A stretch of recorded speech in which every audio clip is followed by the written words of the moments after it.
लेते हैं। तो जल्दी जल्दी मतलब एगो पराठा था तो हम जल्दी जल्दी वही खा लिए, बनाई नहीं खाना। तो जल्दी जल्दी जाने में मेरा बड़ी परेशानी हो जा रहा, मेरा पढ़ाई लिखाई भी तंग नहीं हो जा रहा। देखो तो ठीक से दिख रहा ना, आवाज आ रहा ना क्लियर। पहले इलिट थ्योरी करवा देते हैं, ठीक है।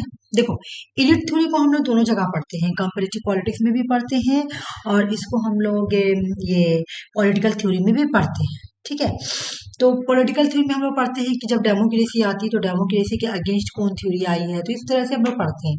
लेकिन अब मैं इसको सोच रही हूँ कंपैरेटिव में ही कंप्लीट कराऊँ, चलो आ जाओ। बोला इलिट थ्योरी क्या है। इलिट थ्योरी आर्ग्यू करती है कि एवरी सोसाइटी, हर सोसाइटी में एक स्मॉल माइनॉरिटी ग्रुप होता है या माइनॉरिटी लोग होते हैं जो, वही को इलिट कहते हैं। मतलब लोगों का एक ग्रुप होता है, स्मॉल पीपल ऑफ ग्रुप, छोटों का कुछ लोगों का ग्रुप होगा, है ना, वही लोग सोसाइटी में इलिट कहलाते हैं। इलिट कहने का मतलब है, इलिट क्या, तुम देखी होगी सोसाइटी में, अगर तुम देखोगी तो 10% बहुत रिच लोग होते हैं और 90% जो होते हैं जिसमें मिडिल क्लास भी आ गए, अपर मिडिल क्लास आ गए, उसके बाद लोअर क्लास आ गए, इस तरह से होता है। लेकिन जो रिच होता है वो 10% होता है ना। तो जो 10% होता है उसको हम सोसाइटी में इलिट बोलते हैं। ये इलिट थ्योरी का क्या है, एक आर्ग्यू है। Hold sorry disproportionate amount of power, बोला कि इनके पास जो पावर होता है डिसप्रोपोर्शनेट, प्रोपोर्शनेट का मतलब क्या होता है, बराबर। बोले कि इनके पास जो पावर होता है वो ज्यादा होता है, डिसप्रोपोर्शनेट का मतलब ज्यादा, बराबर नहीं होगा। मान लो कि इलिट के पास अगर 90% पावर है तो जो गरीब लोग उनके पास 10% पावर होगा, इस तरह से। वेल्थ इनके पास ज्यादा होता है, इन्फ्लुएंसर ज्यादा इनके पास होता है। तो regardless of how democratic system है फेयर, तो बोले बताओ, जब ऐसा सोसाइटी है, जब एक ऐसा सोसाइटी है जहाँ पे कुछ लोग ही अमीर है, ठीक है ना, कुछ लोग के पास ही पावर है, कुछ लोगों के पास ही वेल्थ है, कुछ लोगों के पास ही इन्फ्लुएंसर है, मतलब लोग उसको ही मान रहे हैं सब कुछ, तो बताओ सोसाइटी में फिर डेमोक्रेटिक कहाँ से आई, फिर कैसे डेमोक्रेसी वहां पे आएगी, ठीक है ना। तो इसलिए इलिट थ्योरी ऑफ डेमोक्रेसी, मतलब इलिट थ्योरी डेमोक्रेसी को क्रिटिसाइज भी करती है।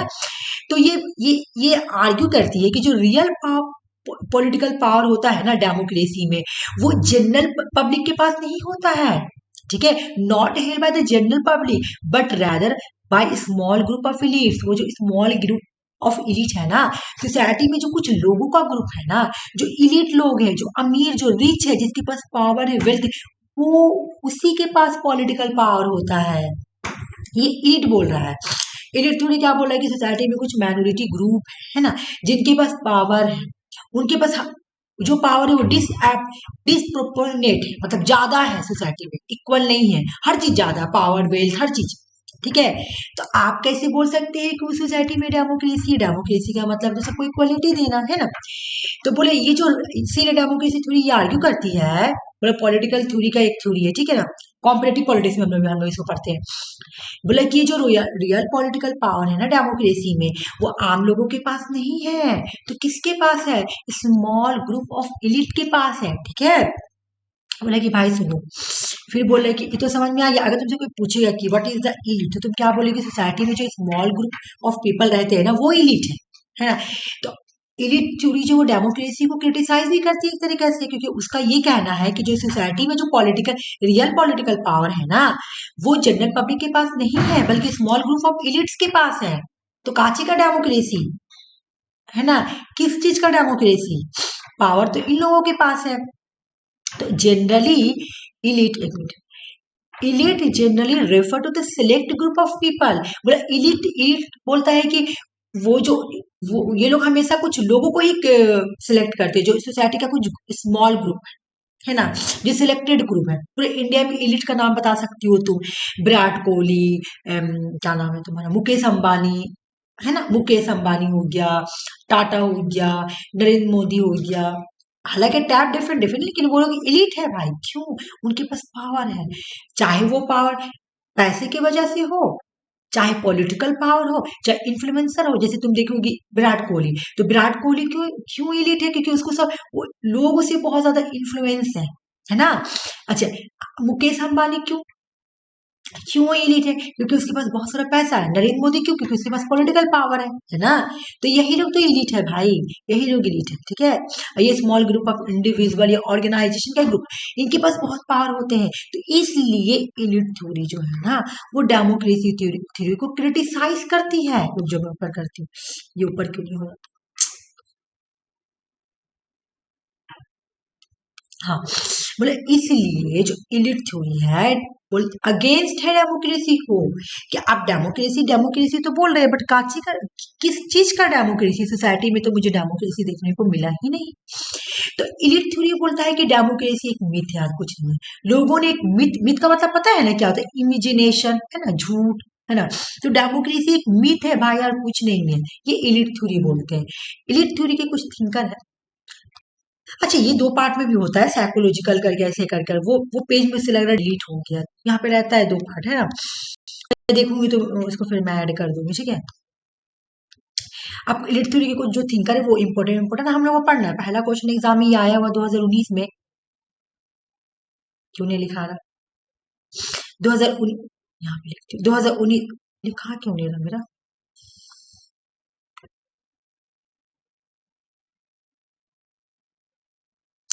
रुको तो एक मिनट, मेरे को थोड़ा रिव्यू कर लेती हूँ,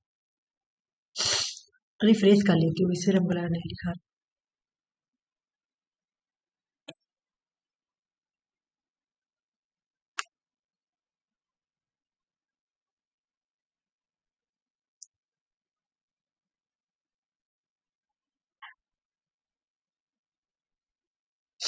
बोले कि विल्फ्रेड पैरोटो जो है ये एक इटालियन है।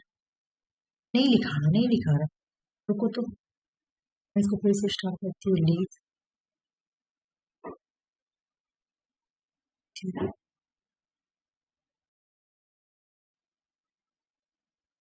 चलो, ठीक हो रहा,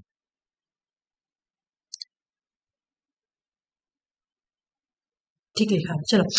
वही कोई प्रॉब्लम था, रिफ्रेश नहीं हुआ। विल्फ्रेड पैरोटो ये एक इटालियन थिंकर है। 2019 का क्वेश्चन है, ठीक है? इनकी बुक का नाम है माइंड एंड सोसाइटी। याद करो, ये बुक पब्लिश कब हुई? 1935। याद करो।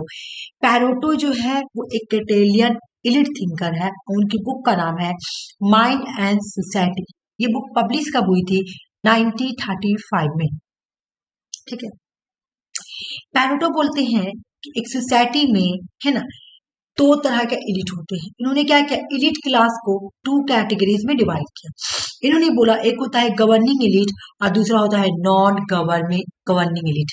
एक होता है गवर्निंग एलिट और एक होता है नॉन गवर्निंग एलिट, ठीक है? गवर्निंग एलिट वो होते हैं जिसके पास पावर होता है, ठीक है? ये बात समझना। पैरोटो ने कितने तरह का इलिट के बारे में बात किया है? तो दो तरह का इलिट के बारे में बात किया है ना, गवर्निंग इलिट और नॉन गवर्निंग इलिट, ठीक है? ये बात याद करना है कि कितने तरह का इलिट के बारे में बात किया, दो तरह का। पैरोटो के अकॉर्डिंग कि जो गवर्निंग इलिट होते हैं ना, जो गवर्निंग एलिट होते हैं ना, according to Pareto there are two types of governing elite. ये बोलते भाई सुनो, गवर्निंग एलिट दो तरह के होते हैं। एक होते मतलब जो एलिट होते हैं उनके अंदर दो तरह की क्वालिटी भी होती है, ठीक है? एक होता है लाइन वाला एलिट, एक होता है फॉक्स। बोले एक जो लाइन वाला जो होता है ना, वो लोगों से अपने बात कैसे मनवाना, अगर मनवाना होगा तो फोर्स के थ्रू, ठीक है ना? फोर्स के थ्रू, मतलब होता है ना एक तुम्हारा ये क्या बोला था, पावर का यूज कर कर कि नहीं, अगर तुम ये बात नहीं मानोगे तो मैं, मतलब इस तरह से कोई धमकी उमकी दे कर है ना, किसी चीज को मनवाना, ठीक है? और एक होता है फॉक्स रूल बाय कनिंगनेस, चालाकी से अपना बात किसी से मनवाना। जो इरिट होते हैं तो इस तरह से, बोले ये जो इन्होंने लिया था, किससे बोरो किया था ये लोग कॉन्सेप्ट? मैकेवेली। मैकेवेली ने भी बोला था कि एक प्रिंस में ये दोनों क्वालिटी होनी चाहिए। तो इस तरह पैरोटो बोलते हैं, ठीक है, कि, कि एक इलिट जो है ना, गवर्निंग इलिट जो है ना, वो दो तरह के होते हैं। एक तो लॉयन जो लोगों से कैसे बात मनवाते हैं फोर्सफुली, और एक होते हैं तुम्हारा फॉक्स, जो कि अपनी चालाकी से, अपना माइंड का यूज करके लोगों से बात करेंगे। तुम एक गेम का नाम सुनिए, ग्लू वेल गेम। कौन कौन सुना वो लोकल गेम? हाँ, कौन कौन सुना है? क्या है वो सुने गेम? थे। वो गेम क्या है? उसमें वो खेलने से ना मतलब वो मतलब मरने तक का गेम रहता है। 50 लेवल होते हैं। मैं मतलब इससे थोड़ा नहीं, एक बता रही कि इंसान कैसे इन्फ्लुएंस हो जाता है। 50 लेवल रहता है उसमें। अच्छा, अब बंद हो गया, पहले था वो। ठीक है, 50 लेवल रहेगा वो गेम में। उस गेम में क्या है कि जब तुम खेलोगी एक गेम, फिर दूसरा खेलोगी, ठीक है, खेलते खेलते तुम उसका इतना बड़ा एडिक्टेड हो जाओगी ना, मतलब जो खेलता है वो लोग इतना एडिक्टेड हो जाएगा ना कि लास्ट में तुमको बोला जाता है उस गेम, मतलब तुम्हारे अंदर तुमको पता है वो चीज गलत है, ठीक है, उस गेम में बीच में आया कि तुम उस पर्सन को छत पर से ढकेल दो, ठीक है, तुमको पता है कि वो बात गलत है, लेकिन तुम उसके इस तरह से उसके बाद में मतलब आ जाओगी ना, चालाकी से, मतलब वो गेम ही इस तरह से बनाया गया है कि लोगों को चालाकी से अपने अंदर ले लेना, मतलब ये तो एडिक्शन का बात हो रहा, लेकिन ऐसे जैसे पॉलिटिशियन भी करते हैं कि चालाकी से अपने बातों को लोगों से मनवा लेते हैं कि हाँ ये ऐसे करेंगे, कुछ माइंड में तर्क वगैरह लगा के।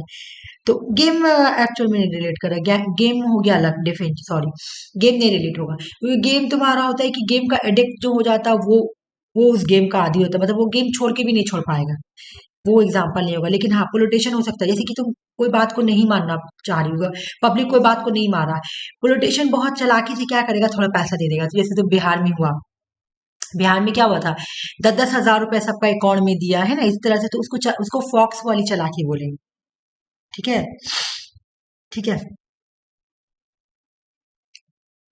तो ये जो होता है ना गवर्निंग एलिट, ये पॉलिटिकल ग्रुप वगैरह से बिलोंग करने वाली होती हैं, बहुत ही क्लेवर वगैरह इस तरह से हो गया। और ये जो नॉन गवर्नमेंट गवर्निंग एलिट होती है, तो ये अपने टैलेंट के बेस पे बनते हैं, जैसे कि विराट कोहली अपने टैलेंट के बेस पे बने नॉन गवर्निंग एलिट, ये गवर्न करने के लिए नहीं बने, इनके अंदर जो टैलेंट था, क्योंकि ये क्रिकेटर है ना, इंस्टाग्राम पे सबसे ज्यादा किसको फॉलो किया जाता है इंडिया में, तो विराट कोहली, तो क्यों भाई, क्यों उनको फॉलो करते लोग, इससे इतना ज्यादा इन्फ्लुएंस क्यों है, टैलेंट की वजह से। तो ये नॉन गवर्निंग एलिट है सोसाइटी में, या कोई बिजनेसमैन, या कोई होता है ना, कोई रिलीजियस ग्रुप, है ना, या कोई एपीजे अब्दुल कलाम आजाद, हम लोग उनको मानते हैं, सारे स्टूडेंट मानते हैं, क्यों, क्योंकि वो नॉन गवर्निंग एलिट है। वो कोई गवर्निंग करने के ये से मतलब वो नहीं हुए कि मुझे मतलब गवर्न करना है इस वजह से नहीं, उनकी टैलेंट उनको उस पोजीशन में लाया है ना। लेकिन यहाँ गवर्निंग एलिट जो होता है ना, ये लोग या तो मतलब पॉलिटिकल वाले होते हैं, या तो फोर्सफुली लोगों को मार पीट कर पावर ले लेते हैं, या तो बहुत चालाकी से ले लेते हैं, ये गवर्निंग एलिट होते हैं।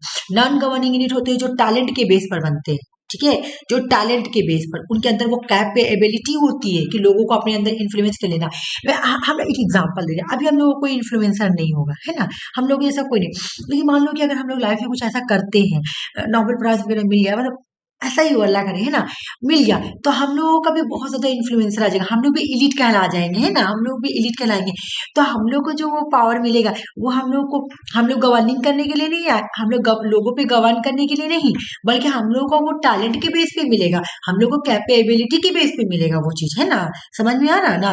तो ये हो गया गवर्निंग एलिट, कौन, जो कि अपने जो लोगों जो जो लोगों पे किस तरह से गवर्न कर रहे, फोर्सफुली, फोर्स का यूज करके, ताकत का यूज करके, फॉक्स, जो चालाकी दिखाकर, जो कि बिहार में जो नीतीश कुमार है ना, पैसा दे दे के लोगों को अपनी तरफ ले लिए इस तरह से, या एक होता ना हिंदू मुस्लिम करके वोट ले लेना, उस तरह का हो गया तुम्हारा गवर्निंग लीड। तो इनका पर्पस होता है गवर्न करना लोगों को, लेकिन नॉन गवर्निंग लीड जो होते हैं ना, ये इनका पर्पस नहीं होता है कि हम लोगों पे गवर्न करें, ये कुछ ऐसा करते हैं इनके टैलेंट के बेस पर, है ना, इनको लोग पसंद करने लगते हैं, Virat Kohli, M S Dhoni, APJ Abdul Kalam Azad, और भी, है ना, तो इस तरह से लोग उनको पसंद करने लगते हैं। ये हो गया नॉन गवर्निंग एलिट। तो भाई सोसाइटी में दो तरह के एलिट होते हैं, governing and non governing. Governing जो होते हैं वो पर्पसफुली गवर्न करना चाहते हैं, लेकिन नॉन गवर्निंग एलिट वो अपने टैलेंट के बेस पर लोगों को पसंद करते हैं।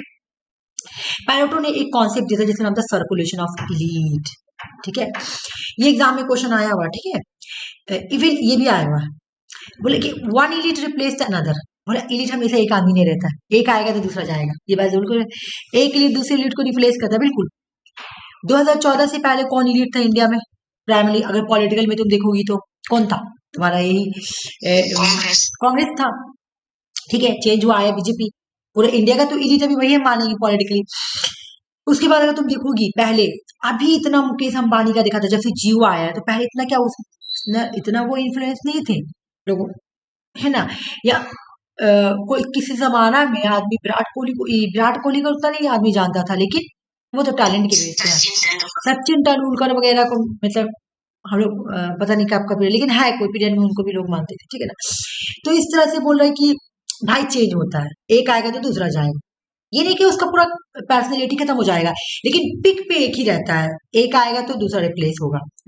तो बोल रहा है पैरोटो बोल रहा है, he is a famous for saying, मतलब वो एक फेमस कोटेशन बोलता है कि हिस्ट्री तुम देख लो, history is a graveyard of aristocracy.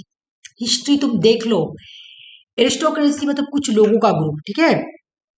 इसका मतलब एरिस्टोक्रेसी अगर तुमसे पूछे कि एरिस्टोक्रेसी का मतलब क्या है, मतलब क्या मतलब होता है, तो इसका मतलब यही होगा कुछ लोगों का ग्रुप। ये हमें पढ़ाई थी जब एरिस्टोटल पढ़ाई थी, पता नहीं तुम लोग पढ़ाई थी कि नहीं, कि एरिस्टोक्रेसी का मतलब क्या होगा।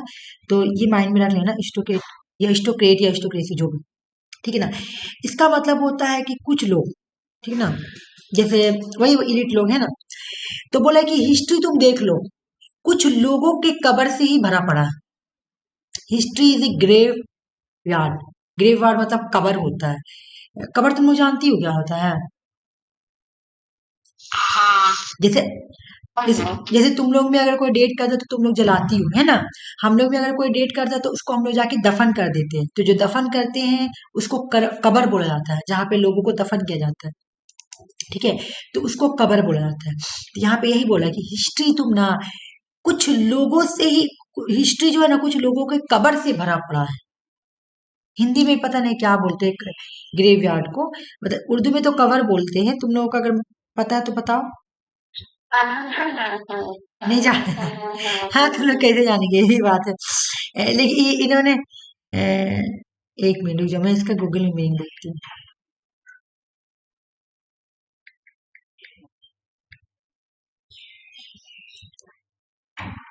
देखो ऐसे लिखा हुआ, जहां मुर्दा लोगों को दफन किया जाता है हिंदी में, ठीक है, वहां जहां लोगों को मारने के बाद दफन कर दिया जाता है। मारने के बाद तो नहीं, मतलब मर कोई लोग मर गए तो जाके दफन किया जाता है ना, कब्रिस्तान हम लोग उसको बोलते हैं, ठीक है ना?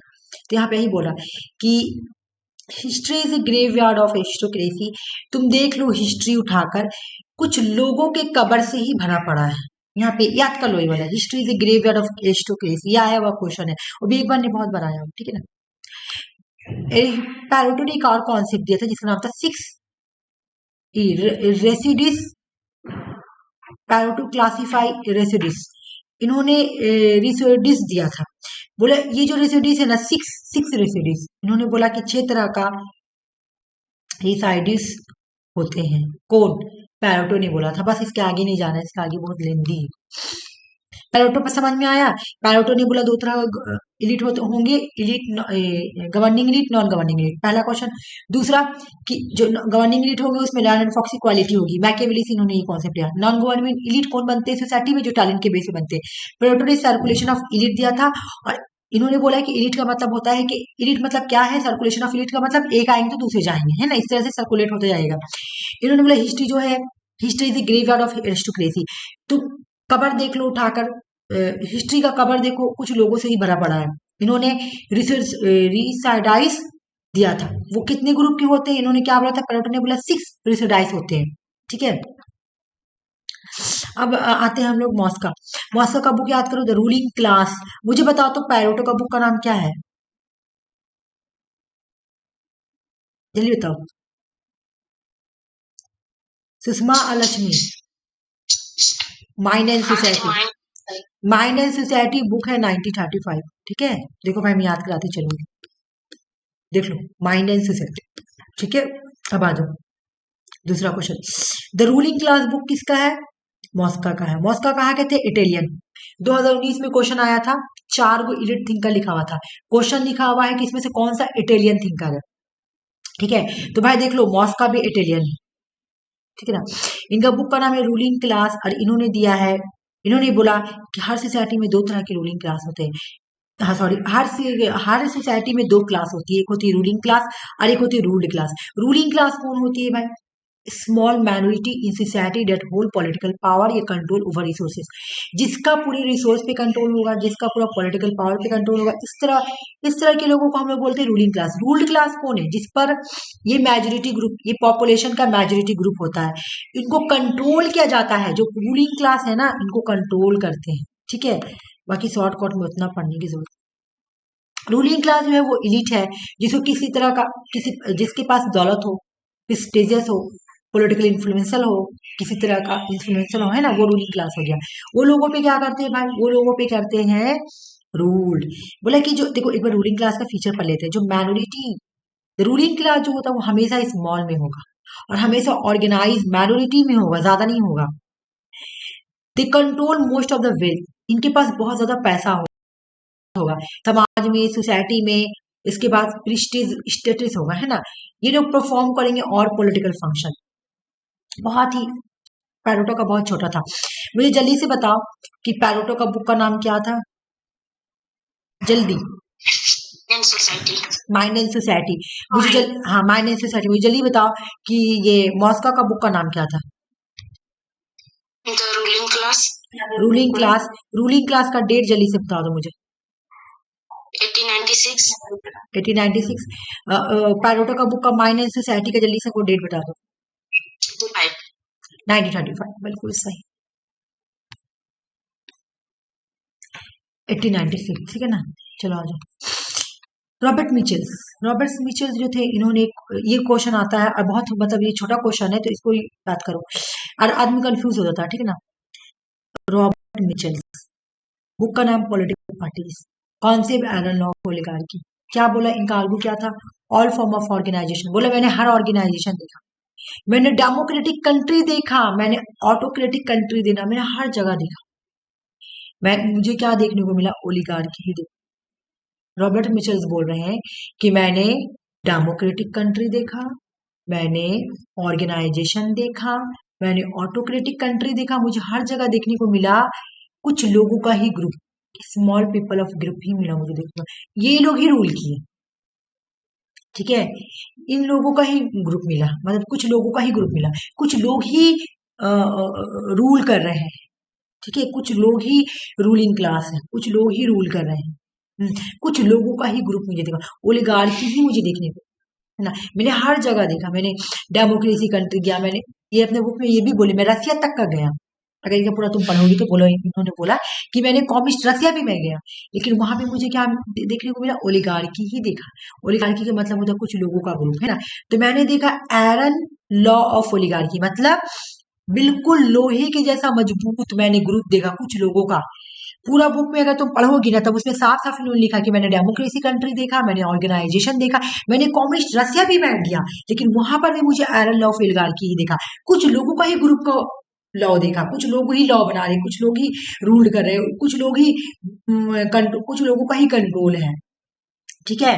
इनके बुक का नाम है political parties, iron law of oligarchy. बस इतना ही दो चीजें याद करो। सी डब्ल्यू मिल्स का याद करो भाई, देखो एग्जाम में आया हुआ था। सी डब्ल्यू मिल्स यूएस के है ना। कहाँ के हैं? यूएसए के हैं। पैरोटोमोस का कहाँ के है? इटालियन थिंकर है, ठीक है। याद है पैरोटोमोस का ये कहाँ के हैं? रॉबर्ट मिचेल्स का कहानी पता है क्या है? कि रॉबर्ट मिचेल जो थे वो पहले तो रहते थे दूसरे कंट्री में, लेकिन वो फिर आके रसिया में, इटली में ही रहने लगे थे, ठीक है।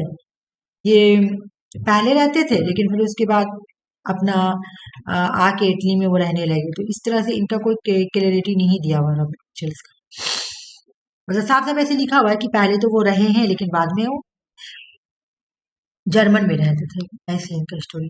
हम दो पढ़े इटालियन थिंकर, एक पढ़े क्योंकि एग्जाम में क्वेश्चन आया हुआ है ना।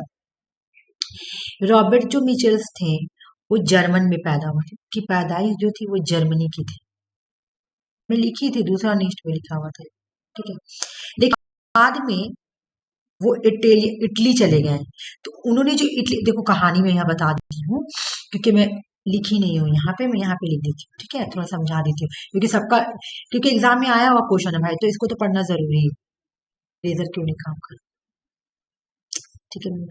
देखो ना, ठीक है, आ जाओ। रॉबर्ट मिचेल्स, है ना। अभी हमने ऊपर पढ़े रॉबर्ट मिचेल्स के बारे में। तो हमने क्या पढ़ा कि रॉबर्ट रॉबर्ट मिचेल्स जो है ना, इनकी पैदाइश जो है वो जर्मन में हुई थी,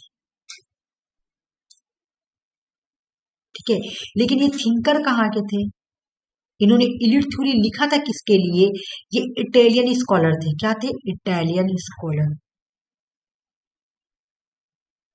क्यों भाई? ये इटालियन स्कॉलर क्यों थे? क्योंकि इनका जो कंट्रीब्यूशन था ना इलिट थ्योरी के लिए,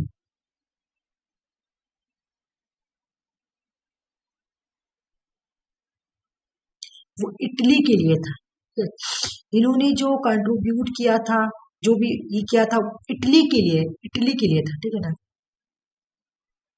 और इन्होंने इटली के स्कूल से ही भी इन्होंने पढ़ा भी था। ये बिलोंग भी इटली में एक स्कूल था, तो वहीं से बिलोंग भी करते थे।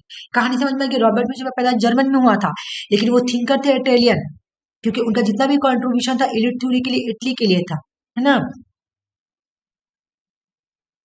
ठीक है, क्योंकि ये क्या करते थे कि वहां पे इटली में एक स्कूल था जिसका नाम था, रुक जाओ एक मिनट, रॉबर्ट मिचेल्स, यहाँ पे मैं लिख देती हूँ। रॉबर्ट मिचेल्स जो है ना, ये बिलोंग करते थे बिलोंग्ड टू द, यहाँ पे बुक का नाम है, स्कूल का नाम लिख देती हूँ,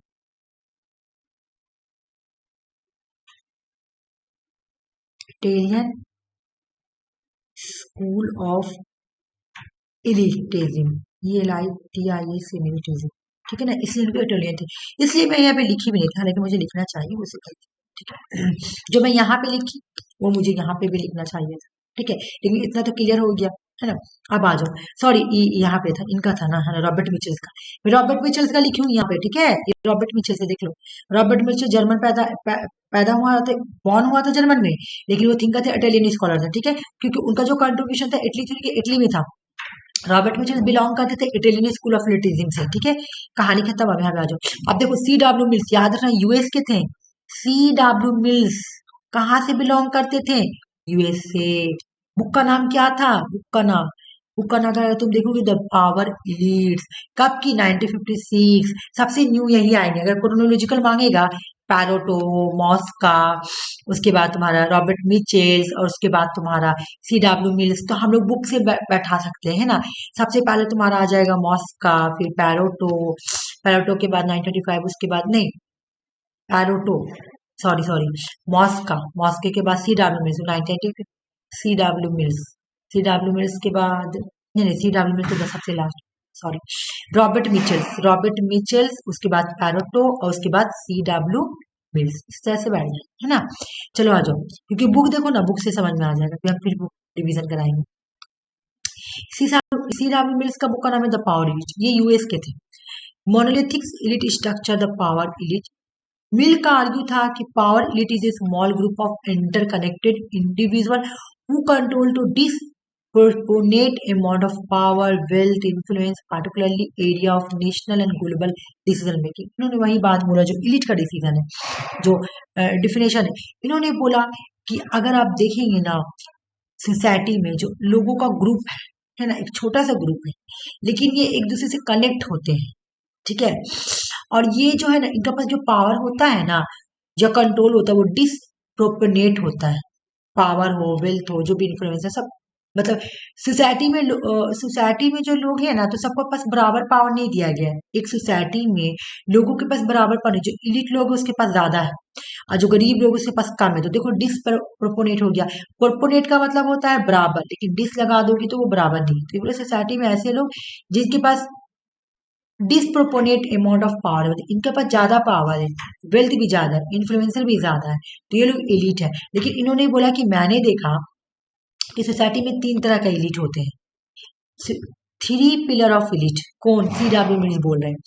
इन्होंने बोला कि हमने देखा, मिल आइडेंटिफाई 3 मेजर इंस्टीट्यूशनल डोमेन। बोला मैंने देखा सोसाइटी में 3 इंस्टीट्यूशंस हैं, 3 इंस्टीट्यूशनल डोमेन है ना। ये 3 टाइप की इलिट है, या इलिट के 3 पिलर है, वो सोसाइटी को रील करते हैं। एक होता है पॉलिटिकल लीडरशिप, कोई पॉलिटिकली बैकग्राउंड से बिलोंग करा, वो इलिट है। दूसरा होता है मिलिट्री कमांड, जिसके पास मिलिट्री पावर है, वो सोसाइटी पे गवर्न करता है। और तीसरा हो गया कॉर्पोरेट इकोनॉमिक, बिजनेसमैन वाला। ये 3 लोग जो है ना, ये लोग इलीट है, CW मिल्स बोल रहे हैं, ठीक है। क्या बोले? Political leader, military command and corporate, ठीक है। मुझे एक बार तुम लोग रिवीजन करवा दो ना, तो कंफ्यूजन हो जाएगा तुम लोग, इसलिए मैं रिवीजन कराऊंगी। अब पता नहीं मेरे रेजर क्यों नहीं काम कर।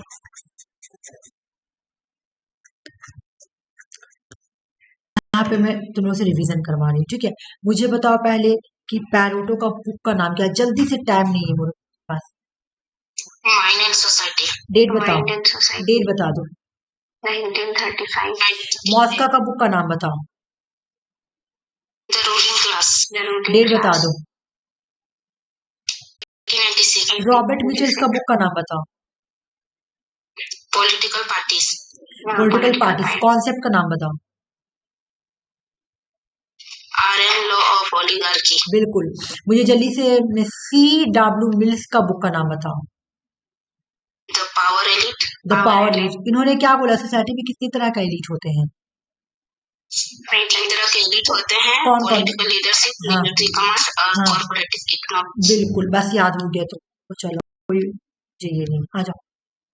ये तो हो गया तुम्हारा ये लोग जितने भी जो है ना साइकोलॉजिकली एलिट, मैं टैप ला दूंगी तुम लोग, ठीक है ना, उनमें से डिलीट हो गया। और एकदम डेमोक्रेसी थ्योरी के साथ ही आए हैं वो लोग देखेंगे हम। ये तो हो गया साइकोलॉजिकल एलिट, मॉडर्न एलिट, मैं उसका टैप ला दूंगी, ठीक है ना, मेरे पास बना हुआ स्ट्रक्चर। ये तो हम लोग पढ़ लिए। अब हम लोग यहाँ से पढ़ेंगे थ्योरी ऑफ डेमोक्रेसी। मतलब ये लोग जो है बोला था elite theory challenge the traditional understanding of democracy. ये जो है ना, ये लोग आता है थोड़ा चैलेंज करता है ट्रेडिशनल, मतलब ये लोग डेमोक्रेसी को डायरेक्ट चैलेंज कर रहा है, ठीक है। आके ये लोग डेमोक्रेसी को डायरेक्ट चैलेंज करेगा, ठीक है।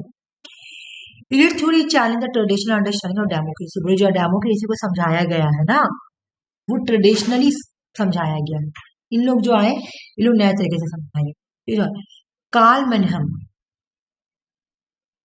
एक मिनट, इसका बुक भी था कार्ल मैनहम का।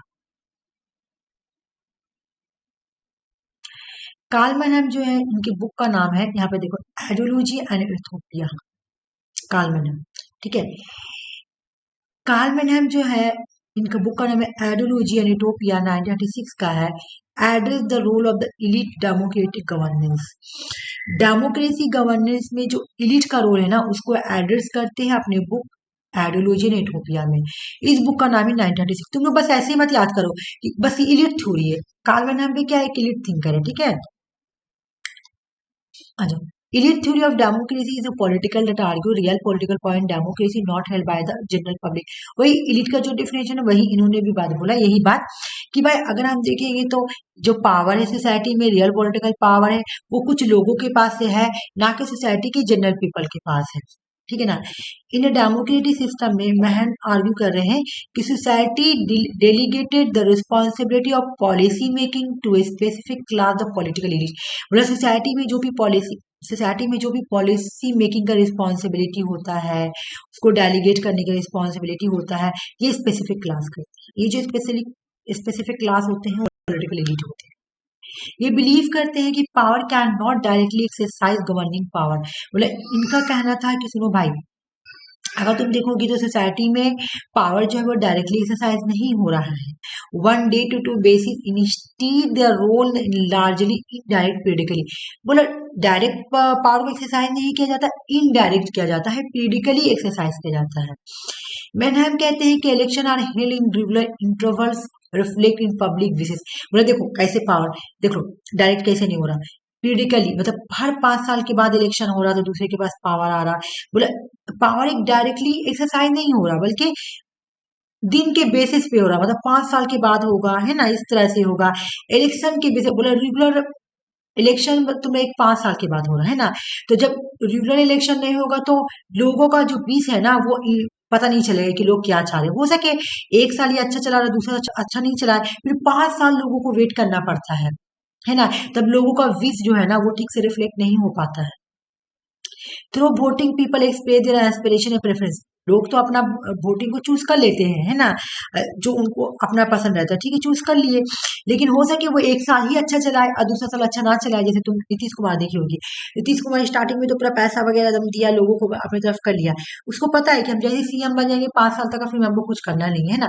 जैसे तुम्हारा फॉर्म निकल रहा था, सब बोल रहा था अरे इलेक्शन इलेक्शन इसी इतना फॉर्म निकाल रहा है, फिर देखना इलेक्शन की बात नहीं निकालेगा। तो यहाँ पे वही बात बोला कि ये रेगुलर इलेक्शन होना चाहिए हर साल पे या 6 मंथ में। किस तरह क्या होगा कि अच्छे से वो लोग रूल कर पाएंगे। बाकी इसमें कुछ और पढ़ना नहीं, खाली याद कर लेना इनका बुक।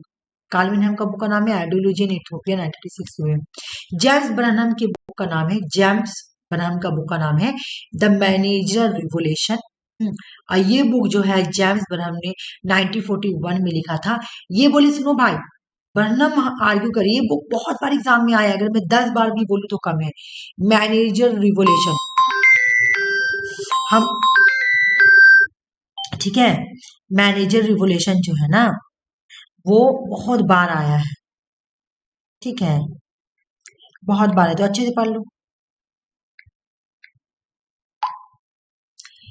मैनेजर रिवोल्यूशन किसने लिखा है? जेम्स ब्रनहम 95। सुनो ये क्या बोल रहे हैं कि भाई सुनो, ब्रनहम आर्ग्यू करते हैं कि दैट न्यू रूलिंग क्लास, सुनो भाई, कोई ये वो एक नया रूलिंग क्लास आया है जिसका नाम है managers, replacing traditional capitalist as a domination society, fourth society. जो सोसाइटी में जो ट्रेडिशनल लोग जो थे ना, जो पॉलिटिकल ये वो लोग कर रहे थे कैपिटलिज्म, वो लोग नहीं, अब वो लोग हट गया, उसकी जगह पे मैनेजर आया है रूल करने के लिए सोसाइटी में, ये एलिट है, ठीक ना। Shift from the capitalism to manager society, बोले अब कैपिटलिज्म से शिफ्ट होकर मैनेजर आ गया है, मैनेजर सोसाइटी आ गया है। बर्नम सजेस्ट करते हैं कि capitalism is being supplemented not by socialism but by new system. बोला कि भाई सुनो, सोसाइटी से कैपिटलिज्म खत्म हो गया है, चला गया है, जो बिजनेसमैन था ना वो लोग चला गया है। कैपिटलिज्म का मतलब क्या? इकोनॉमिक लोग है ना, बड़ा बड़ा बिजनेस, वो लोग चला रहे नहीं। और सुनो भाई, कैपिटलिज्म को सोशलिज्म ने नहीं हटाया है, बल्कि ये जो न्यू सिस्टम आया है ना उसकी वजह से हट गया, क्योंकि न्यू सिस्टम में क्या हुआ, हैंड ऑफ मैनेजर, ठीक ना, पावर जो है कुछ लोगों के पास ही है ना, पावर जो है कुछ लोगों के पास, वो कुछ लोग कौन है? मैनेजर। वो कुछ लोग कौन है? मैनेजर। समझ में आ रहा? ये समझ में आया कि नहीं, बोलो। हाँ देख। है ना, ठीक।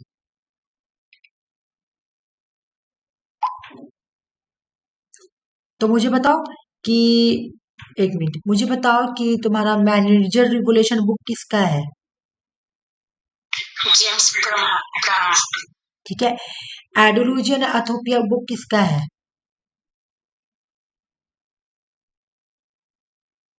काल्विन।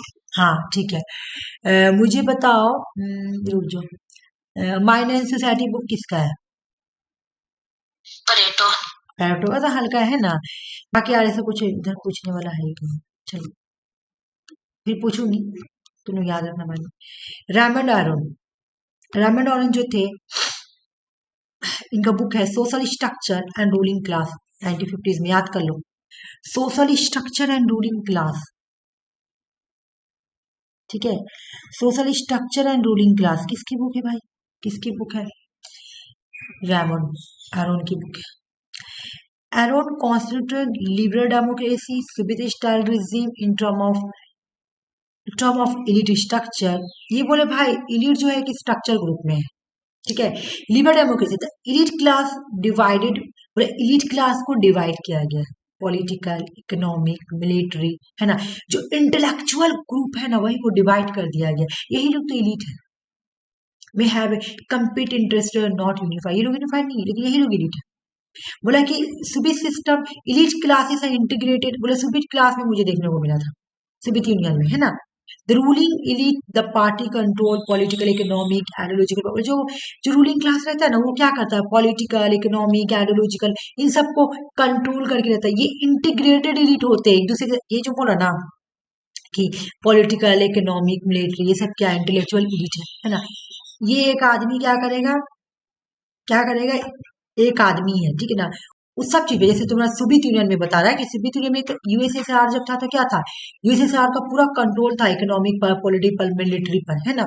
तो बोला इन सब पे कंट्रोल रहेगा, इन सब पे एलिट क्लास क्या करेगा, बटा बढ़ेगा, पॉलिटिकल, इकोनॉमिक, मिलिट्री। कंट्रोल किसका रहेगा, जो इंटेलेक्चुअल एलिट रहेंगे उसका। ठीक है, तो बाकी तुमको यहाँ पे कुछ याद नहीं करना, बस याद करना social structures and ruling class.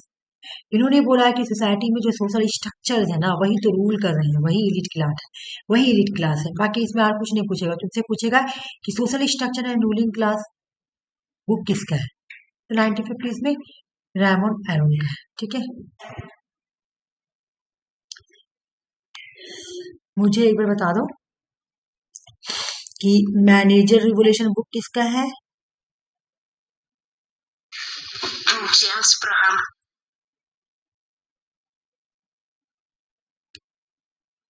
अच्छा, सोशल स्ट्रक्चर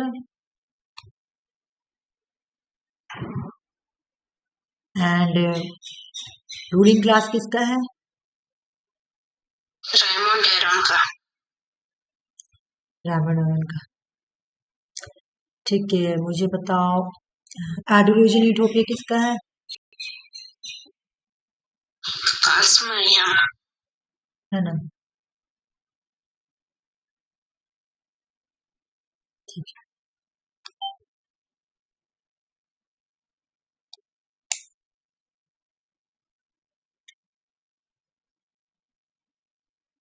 एक मिनट रुको तो।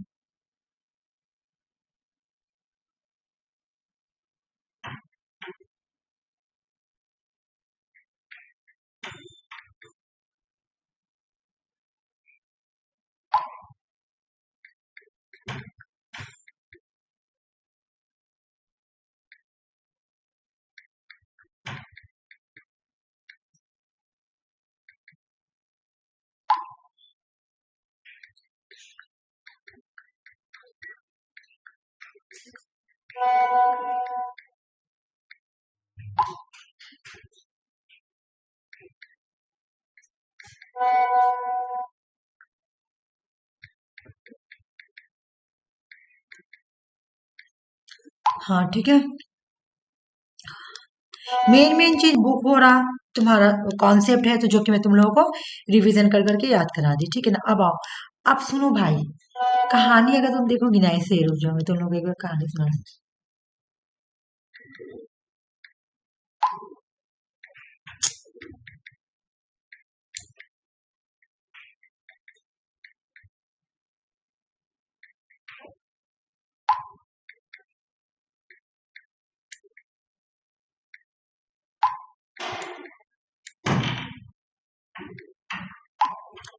चलो देखो, कहानी क्या है, डेमोक्रेसी आई। अगर तुम लोग पढ़ना चाहोगे तो ऐसे देखना, डेमोक्रेसी आई, डेमोक्रेसी को क्रिटिसाइज करने के लिए एलिट थ्योरी आई, एलिट थ्योरी को क्रिटिसाइज करने के लिए प्लूरिस्टिक थ्योरी आई। लो इस तरह से। ठीक है, आ जाओ, साथ में ही पढ़ेंगे, डेमोक्रेसी में पॉलिटिकल थ्योरी पढ़ेंगे, है ना। प्लूरिस्टिक थ्योरी क्या है, pluralism built on the basis of asserting the political power is a disappear across wide range of social group rather than concentrated in the hand of elite या ruling class। elite theory criticise करे, elite theory को ये बोल के, ये pluralistic theory जो है ना, elite theory को क्रिटिसाइज करेगी, बोलेगी नहीं अब गलत बात बोल रही है, पावर कुछ रूलिंग क्लास के पास नहीं, कुछ एलिट क्लास के पास नहीं, बल्कि पावर जो है सोशल ग्रुप के पास है। वाइड रेंज, सोसाइटी में जो बहुत सारे लोग हैं ना, वाइड रेंज सोशल ग्रुप के पास पावर है। ठीक है, आप गलत बोले, प्लूरिस्टिक थ्योरी किसने दिया था, रॉबर्ट डल ने, और भी बहुत सारे थिंकर दिए। ठीक है, सबको पढ़ेंगे। प्लूरिस्टिक थ्योरी क्या बोलता है, इलिट थ्योरी को क्रिटिसाइज करता है कि पावर रूलिंग क्लास या इलिट क्लास के हाथ में ना होके, रादर देन मतलब ना होके बल्कि सोशल ग्रुप के पास है पावर, जो है wide range of social group. ठीक है, सोसाइटी के जो बहुत बड़े ग्रुप है ना, उसके पास पावर है, ना के रूलिंग क्लास या इलिट क्लास के हाथों में। रॉबर्ट डल जो है ये प्लूरिस्टिक थ्योरी के थिंकर हैं, और इन्होंने एक बुक दिया था, a preface to democracy theory 1956 के। और ये जो develop model of the democratic process which is describe polyarchy, इन्होंने बोला अपने इस बुक में a preface to democracy theory में कि भाई सुनो, सोसाइटी में एक model of the democratic process है जिसको पोलियार्की पोली का मतलब होता है रूल बाय द मेनी। तो ये बोले भाई सोसाइटी में बहुत लोगों का रूल है, ठीक है, ना कि सेल्फ, ना तो कुछ लोगों का ग्रुप नहीं, बल्कि पॉली मतलब मेनी, पॉली का मतलब होता है मेनी, आर्की मतलब बहुत लोग हो, है ना। तो बोला रूल बाय द मेनी, बहुत लोगों का रूल है सोसाइटी में, ठीक है। A preface to democracy through 1956 develop a model of the democratic process which he describe as a polyarchy. इन्होंने इस बुक में बोला कि भाई सोसाइटी में एक डेमोक्रेटिक प्रोसेस मॉडल है जो कि पोलियार्की को डिस्क्राइब करता है, ठीक है ना। ये बोल रहे हैं meaning rule by the meaning, मतलब पोलियार्की का मतलब है कि जहां पे बहुत लोगों का रूल है, ठीक है, कुछ लोगों का नहीं, या एक इंडिविजुअल का रूल नहीं, ठीक ना, या सेल्फ रूल नहीं है, बल्कि क्या है, बहुत लोगों का रूल है।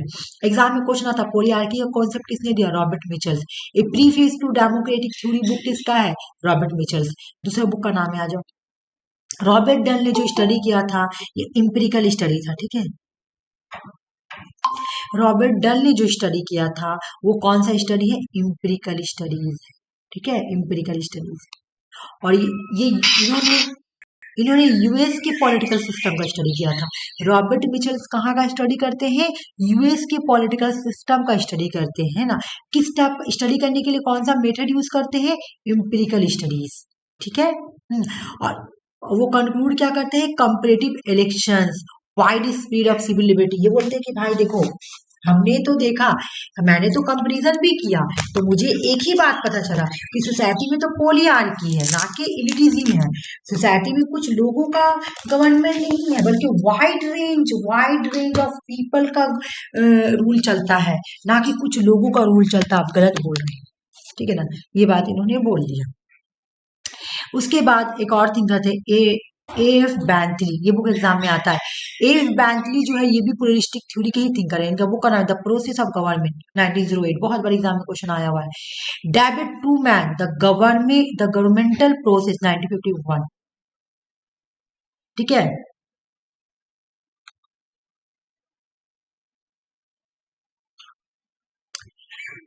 F Bentley, the process of government, 1908 की है। David Truman, the governmental process, 1951 की है। और इन्होंने भी प्लूरिस्टिक थ्योरी ऑफ पे ही फोकस किया था। इनका भी कहना वही था कि the role of interest group के बारे में इन्होंने बात किया था, वही बात कि सोसाइटी में कुछ लोगों का नहीं, बल्कि बहुत लोगों का ये चलता है, ठीक है। Politics struggle among group interest rather, पहले बोला कि भाई देखो, पॉलिटिक्स क्या है, लोगों का एक स्ट्रगल है कि लोग उसमें इंटरेस्ट रहे, है ना। अच्छा, वोट किसको मिलता है, जिसमें ज्यादा से ज्यादा लोग इंटरेस्टेड हो, है ना, जीतते भी वही जिसको ज्यादा लोग सपोर्ट करते हैं। तो ये सब उतना पढ़ना नहीं, बस याद करना। डेविड ट्रूमैन का बुक का नाम है द गवर्नमेंट प्रोसेस, 1951, ठीक है। और एव बैंटली का बुक का नाम है the process of government, sorry, the process of government, the process of government. और डेविड ट्रूमैन का बुक का नाम है गवर्नमेंटल प्रोसेस, और डेट क्या है, 1951, ठीक है। चलो एक बार मैं तुम लोग से ओवरव्यू ले लेती हूँ और उसके बाद मैं बंद करती हूँ पीडीएफ।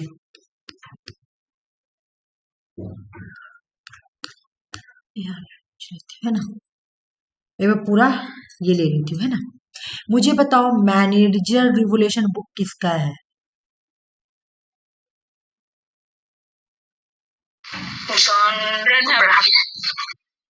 जेम्स मलहम, ठीक है। मुझे बताओ आइडियोलॉजी एंड एथोपिया बुक किसका है, एथोपिया। बोलो आरती और सुषमा, हाँ, ठीक है। क्या बोले, आइडियोलॉजी एंड यूटोपिया बुक किसका है, यूटोपिया, सॉरी,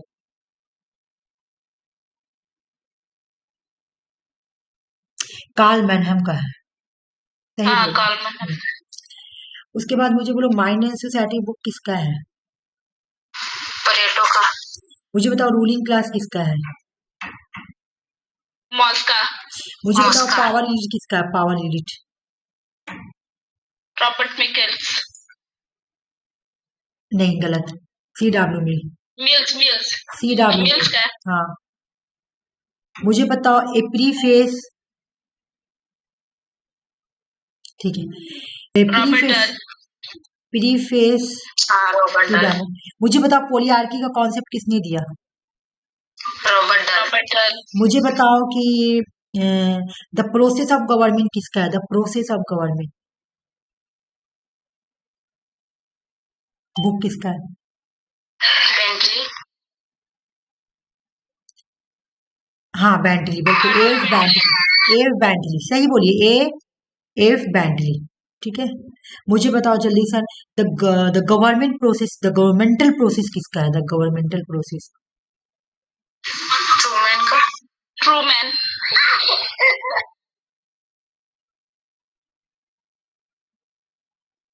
ठीक है, अब मुझे बताओ, नेक्स्ट रुक जाओ, पॉलिटिकल पार्टीज किसका है book? Robert Michel. Robert Nichols. इनका कॉन्सेप्ट का नाम बताओ। Iron law of oligarchy. Iron law of oligarchy. अच्छे, और कुछ ऐसा जो छूटा हो? अच्छा, सैम्पीटर छूट गया मुझसे। सैम्पीटर भी तुम्हारा एलिट का ही थिंकर था। कैसे सैम्पीटर छूटा? रुको मैं देख। जोसेफ सैम्पीटर भी तो एलिटिज्म में ही आएगा। अच्छा, रैमन अरन का बुक का नाम बताओ, वो तो मैं छोड़ दी। Social structure and ruling class. हाँ, ठीक है, बहुत अच्छा। सैम्पीटर मुझसे छूट गया, सैम्पीटर निकल लो। सैम्पीटर को वहां भी पढ़ सकते हैं, ऐसा बात नहीं है। जोसेफ सैम्पीटर का बुक बहुत। चलो, ये एलिटिज्म कंप्लीट हो गया। अब आ जाओ, मैं जल्दी से ये स्टार्ट करती हूँ। मैं आज कॉम्पिटिटिव खत्म करूंगी, कल से दूसरा टॉपिक स्टार्ट करना है।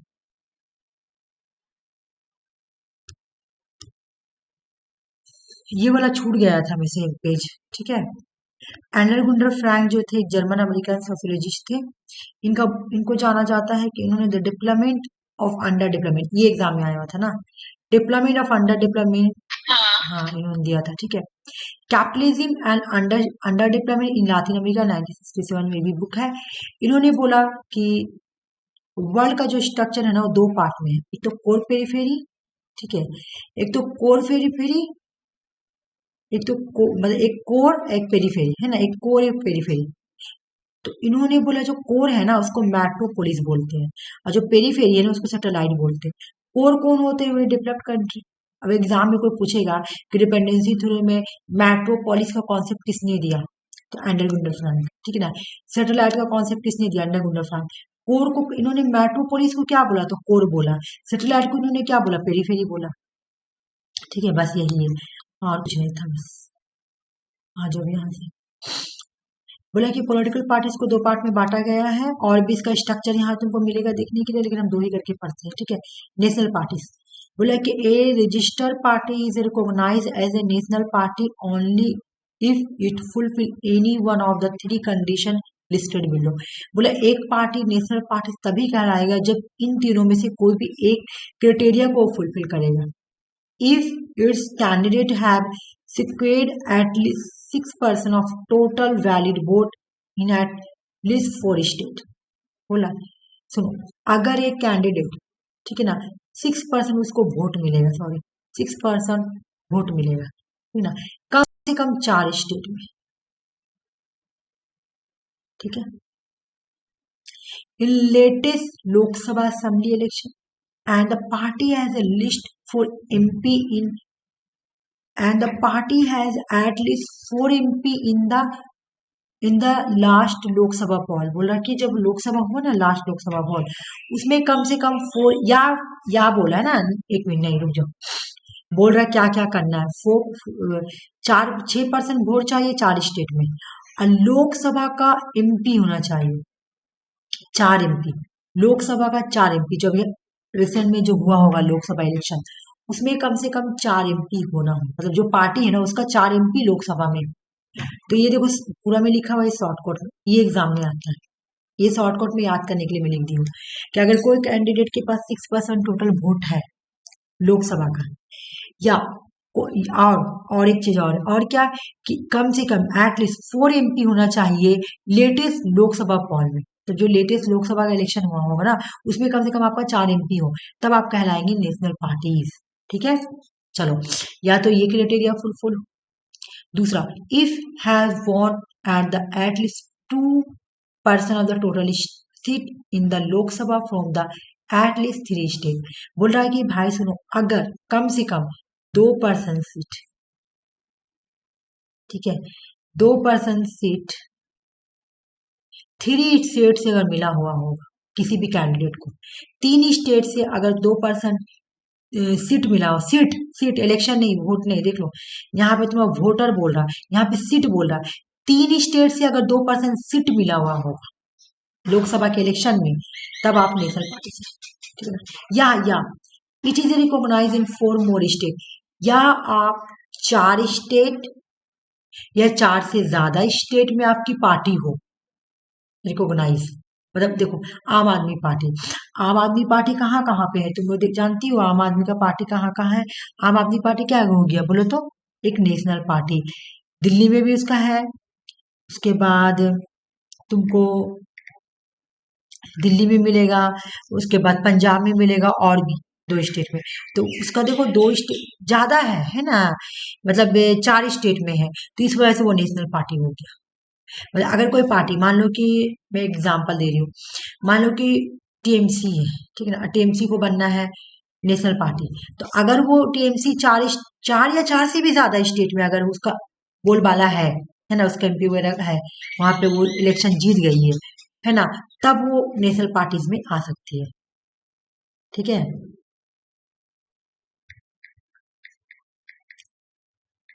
तीन तीन क्राइटेरिया फुलफिल होना चाहिए, तब उसके बाद हो जाए, ठीक है।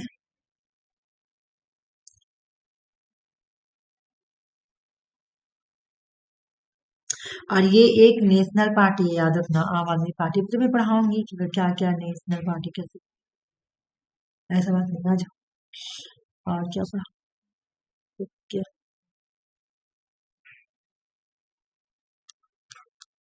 अब कितने टोटल तुम्हारे नेशनल पार्टी से वो पढ़ते हैं, आ जाओ। मैं इसको एबीसीडी के क्रोनोलॉजिकल ऑर्डर से लाई हूँ, जैसे आम आदमी पार्टी, आप कब फॉन्ड एग्जाम में क्वेश्चन आता है, फॉन्ड कब किया गया, याद करो, हम याद करवाना चाहते हैं।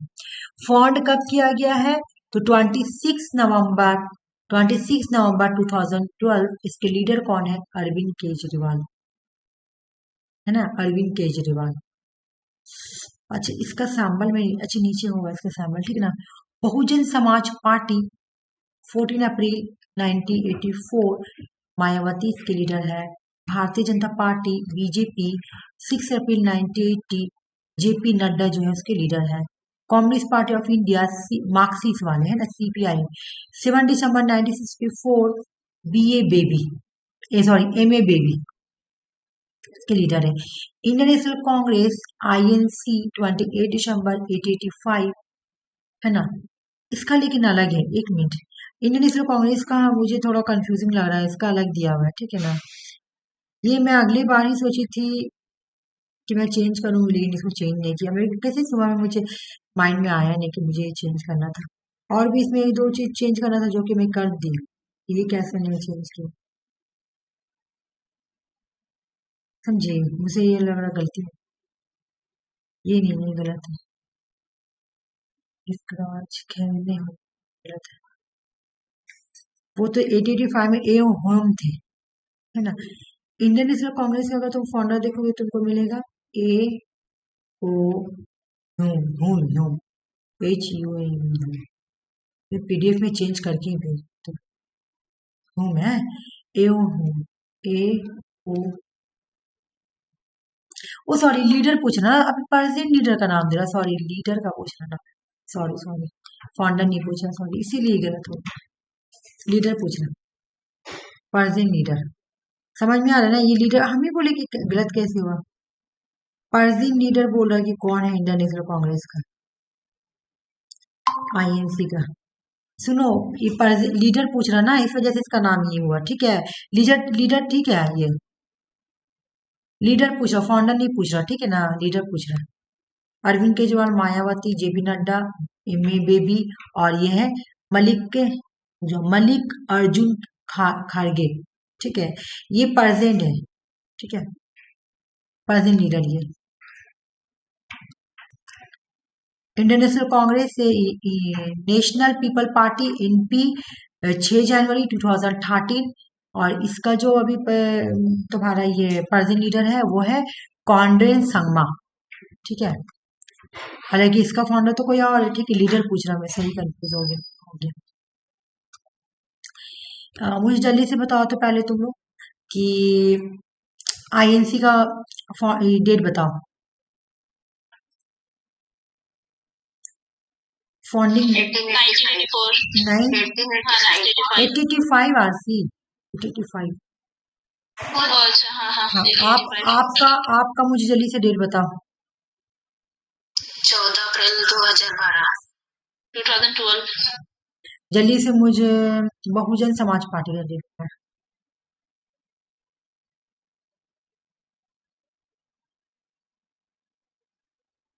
देख लो 1984 देख लो, बहुजन समाज पार्टी 1984। ठीक है, मुझे जल्दी से communist party of India Marxist का डेट बताओ, CPIM का डेट बताओ। 1964। मुझे जल्दी से, हाँ सही बोली, मुझे जल्दी से बताओ बीजेपी का डेट।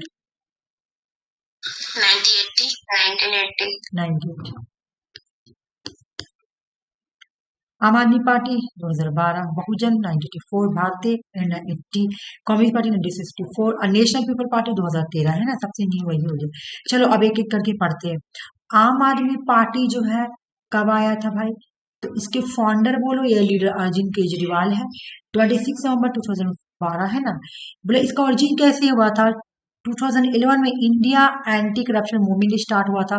और ये जो एंटी करप्शन मूवमेंट है इसको लीड कर रहे थे अन्ना हजारी है ना, दूसरे लोग। इसका एम था कि कांग्रेस की जो गवर्नमेंट थी ना, उस वक्त कांग्रेस की गवर्नमेंट थी, कांग्रेस की जो लीड गवर्नमेंट थी ना उसको प्रेशराइज करना, जन लोकपाल बिल को इनेक्ट करने के लिए, लाने के लिए, इन्फोर्स करने के लिए। ठीक है, आम आदमी पार्टी का जो सैंबल है, यहीं से तो निकल के आए थे अरविंद केजरीवाल। ठीक है, आम आदमी पार्टी का जो तुम्हारा सैंबल है ना वो ब्रूम है, मतलब झाड़ू है। कि इनका पर्पस क्या था कि पॉलिटिक्स से करप्शन को क्लीन कर देंगे। कोई भी ऐसा होता नहीं, भले ही बीजेपी दिल्ली को बर्बाद कर दिया लेकिन अरविंद केजरीवाल ने भी कोई बहुत अच्छा काम नहीं किया था दिल्ली। ठीक है, वो भी पॉलिटिक्स ही खेले थे। ब्रूम, वो एक IAS ऑफिसर थे, चाहते तो बहुत अच्छा से और अच्छा से चला सकते थे दिल्ली को। नेक्स्ट हो गया बहुजन समाज पार्टी। चलो आ जाओ, 1984 में इसको स्टैब्लिश किया गया था। फाउंडर थे काशीराम। फाउंडर कौन थे, काशीराम। सक्सेस अभी कौन है भाई, अभी तुम्हारा मायावती जो कि 2001 से है। ये पार्टी कौन सा स्टेट से है, तो यूपी से। इलेक्शन सैंबल का नाम क्या है, तो भाई ये इलेक्शन सैंबल जो है ना ये एलिफेंट का है। अच्छा, इसका तुमसे अगर कोई पूछेगा कि बहुजन कोई ऐसा पार्टी का नाम बताओ जो दलित पार्टी से बिलोंग करती है, जो दलित ग्रुप को मार्जिनाइज करने के लिए आई थी, जो दलित ग्रुप को एम्पावरमेंट करने के लिए, सॉरी, जो दलित ग्रुप, जो मार्जिनलाइज ग्रुप हो या दलित ग्रुप हो उनको एम्पावरमेंट करने के लिए आई थी, उस पार्टी का नाम क्या था, तो ये हो गया बहुजन समाज पार्टी। क्योंकि बहुजन समाज पार्टी को यूपी में इसलिए फॉर्म किया गया था, जो शेड्यूल कास्ट है, जो शेड्यूल ट्राइब है या जो ओबीसी है, इनको एम्पावरमेंट करने के लिए, क्योंकि ये लोग मार्जिनलाइज ग्रुप थे, इन्हीं को एम्पावरमेंट करने के लिए बहुजन समाज पार्टी आई थी 1984 में। इसके फाउंडर थे काशीराम। ठीक है, इलेक्शन सैंबल है एलिफेंट, देख लो अच्छे से। अभी तक हम लोग क्या क्या पढ़े, आप पढ़े है ना। आपका डेट जल्दी से बता दो, 2012 पता है ना। फाउंडर कौन है तुम्हारा, अरविंद केजरीवाल। ठीक है, आप पढ़े हैं, ये पढ़े ना। चलो बीजेपी का कहानी पढ़ते हैं। बीजेपी तो 6 अप्रैल 1985 में आई है। फाउंडर जो है साम्य प्रसाद मुखर्जी फाउंडर थे, है ना। प्रिकेसर थे, भारतीय जनसंघ के प्रिकेसर थे, मतलब वो फाउंडर के एक मेंबर थे। 1951 में आया था, ये बता रही हूँ। अटल बिहारी वाजपेयी बीजेपी के फर्स्ट प्राइम मिनिस्टर बने। Narendra Modi current leader prime minister है। ऑरिजिन कैसे हो वो पढ़ते हैं। 1951 में भारतीय जनसंघ को स्टैब्लिश किया गया था, है ना। Founded of political wing, RSS की थी ये। 1977 में बीजीएस मतलब भारतीय जनसंघ, इन्होंने मर्ज कर लिया जनता पार्टी के साथ, मिल गया, पॉलिटिशियन गवर्नमेंट है ना, दोनों मिल गई। जनता पार्टी और भारतीय जनसंघ दोनों मिल गई। कब? 1977 में। 1977 में तुम्हारा इलेक्शन भी सब हारी थी ममता बनर्जी, इंदिरा गांधी। फिर 1980s में क्या हुआ था तुम्हारा? 1980 में जनता पार्टी डिसॉल्व, जनता पार्टी को खत्म कर दिया गया। तब बीजेपी बन के आई। बीजेपी जब देखो जनता पार्टी खत्म हो गई, जब जनता पार्टी खत्म हुई तो क्या हुआ? बीजेपी बना, है ना, बीजेपी बना। कहानी है 1951 में तुम्हारा बीजेएस को बनाया गया, मतलब भारतीय जनसंघ। फिर 1977 में बीजेसे ने क्या किया? जनता पार्टी के साथ जाके मर्ज हो गए, है ना, जनता पार्टी। फिर इन दोनों जनता, फिर क्या हुआ तुम्हारा 1980s में जनता पार्टी खत्म हो गई, डिसॉल्व हो गई, है ना, खत्म हो गई। तब जाके बीजेपी आया, है ना। तो आइडियोलॉजी क्या है बीजेपी का? हिंदुत्व, इंटीग्रल ह्यूमनिज्म दीनदयाल उपाध्याय ने दिया था, तो ये भी इनका एक आइडियोलॉजी है। ये जुड़ा हुआ किस किस चीज से है? बीजेपी एफिलेटेड किस किस से है? राष्ट्रीय स्वयं Sevak Sangh, RSS, national democratic alliance, ये पता है क्या है? इसका कॉल्यूशन गवर्नमेंट है। जैसे अगर ये किसी के साथ कॉल्यूशन बनाएगी, मुझे बताओ तो, ये तो हो गया ये तो तुम्हारा बीजेपी का। अगर बीजेपी किसी के साथ कॉल्यूशन गवर्नमेंट बनाती है तो उसको हम लोग बोलेंगे एनडीए, एनडीए की सरकार। लेकिन अगर इंडियन मतलब कांग्रेस किसी के साथ अगर गठबंधन कर रही है तो उसको हम लोग क्या बोलेंगे? यूपीए। यूपीए, बिल्कुल सही बोली, यूपीए। अब मेरी एक बात सुनो, ये जो गठबंधन का जो सिलसिला कब से स्टार्ट हुआ? बीजेपी ने कॉल्यूशन बनाया है 1998 से, कॉल्यूशन गवर्नमेंट। ये अलग चीज है, ये मर्ज हुआ था जनता पार्टी के साथ, जाके मिल गया था, है ना, दोनों मिल गया था। लेकिन यहाँ पे बीजेपी ने क्या किया था? कॉल्यूशन गवर्नमेंट बनाना। कॉल्यूशन गवर्नमेंट का मतलब गठबंधन करना, है ना, जो कि तुम्हारा झारखंड में भी मिलेगा तुम्हारा बीजेपी का गठबंधन। उसके बाद तुमको यहाँ भी मिलेगा, क्या नाम है, बिहार में भी मिलेगा। हो गया, हम लोग अपने पढ़े, आप पढ़े, है ना, आप पढ़े, आपका 2012 बहुजन समाज पार्टी पढ़े, 1984 अरविंद केजरीवाल, काशीराम, और अभी इससे पहले क्या पढ़े मुझे बताओ? इससे पहले बीजेपी, बीजेपी का डेट है 1980, फाउंडर है सामे प्रसाद मुखर्जी, ठीक है। कम्युनिस्ट पार्टी ऑफ मार्क्सिस्ट वाला 1964 में आया था, और कम्युनिस्ट पार्टी ऑफ इंडिया जो है ये टूट गया था ना, बाद में टूट गए थे। इसके फाउंडर लीडर में है ईएम, देखो इसके फाउंडिंग लीडर कौन है? फाउंडिंग लीडर में इंक्लूड है ईएमएस नाम बुद्री पैड। ये प्रोमिनेंट फाउंडर थे जो first chief minister of Kerala के थे, केरला के first chief minister EMS Namboodiripad बने थे। इंडियन नेशनल कांग्रेस जो है ये कांग्रेस जो है ये ओल्डेस्ट पॉलिटिकल पार्टी इंडिया का सबसे पुराना पार्टी है ना। इसका फाउंडिंग डेट है 28 दिसंबर 1985। फर्स्ट सेशन जब जो कि मुंबई, रवि मुंबई बोला जाता है, इसके प्रेसिडेंट कौन थे? WBC बनर्जी। और इसका इलेक्शन सिंबल है हैंड। इसके फाउंडर का नाम मैं नहीं लिखी हूँ, यहाँ पे लिख दे रही हूँ। इंडियन नेशनल कांग्रेस का फाउंडर का नाम है A.O.. Home, A.O.. Home, home, है ना। और इलेक्शन सिंबल क्या है? हैंड। बहुजन हो गया ना, चलो 8 पार्टी हो गया ना, एक छूट ही गई ना, एक छूट गई मुझे लग रहा। क्या मैं कर रही हूँ, वो छूट गई पार्टी ये वाला, नेशनल पीपल पार्टी टू। अब मैं तुम्हें वो दूसरा पीडीएफ दूंगी बना के, ठीक है, क्योंकि ये वाला छूट गया, ये कैसे पीडीएफ भरी है मुझसे। एक्चुअल में इतना सारा है ना, तो जो जो अनवांटेड रहता है मैं इसको डिलीट कर देती हूँ। अब उसमें क्या होता है, जो जरूरी रहता है वो भी डिलीट हो जाता है, ये वाला नहीं किया, नेशनल पीपल पार्टी।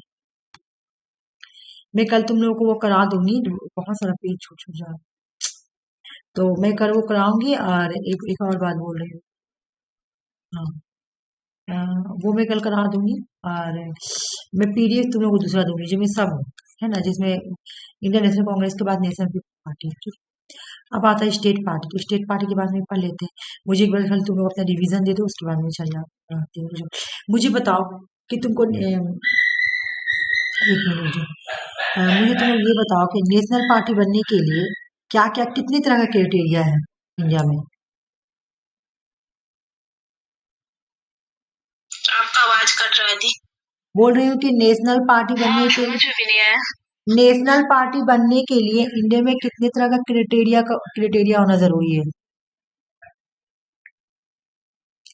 और आवाज हाँ हाँ अब आ रहा है, ठीक है, बोलो।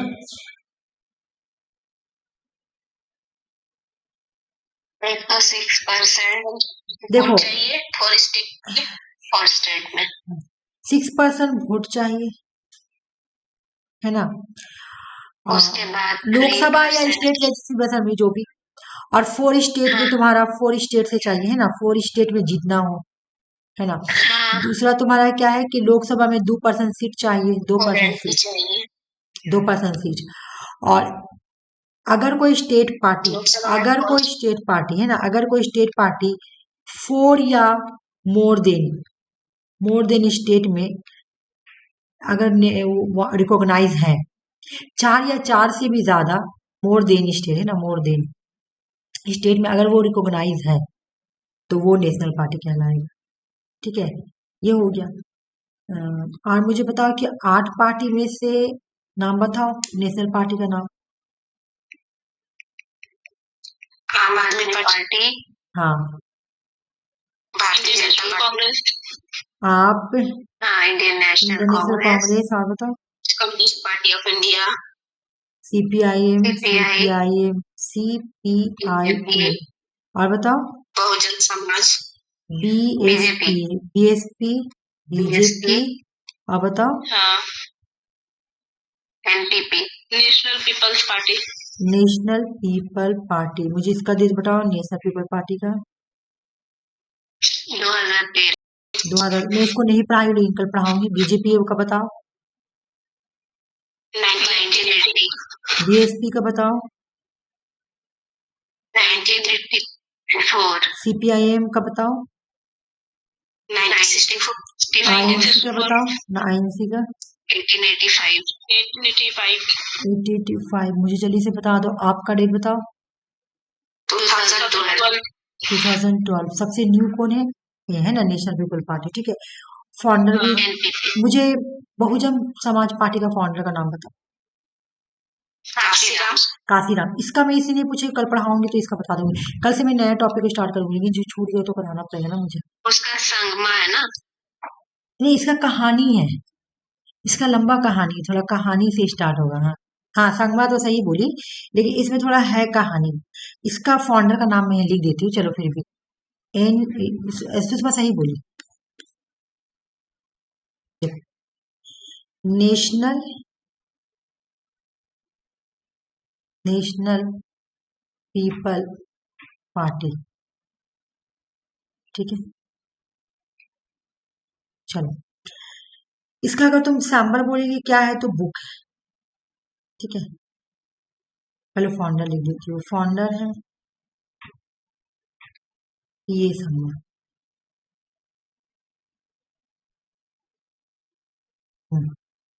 क्या है ये? पीए संगमा, है ना। और ये आई कब? 2013 में इसका डेट दिया हुआ है ना, 2013। डेट क्या है तो मतलब फाउंडिंग डेट लिख देती हूँ ना, फाउंडिंग डेट, है ना। डेट क्या है तुम्हारा? 2013, ठीक है। अगर तुमसे पूछे कि इलेक्शन सैम्पल क्या है इसका, तो इलेक्शन सैम्पल तुमको बुक मिलेगा।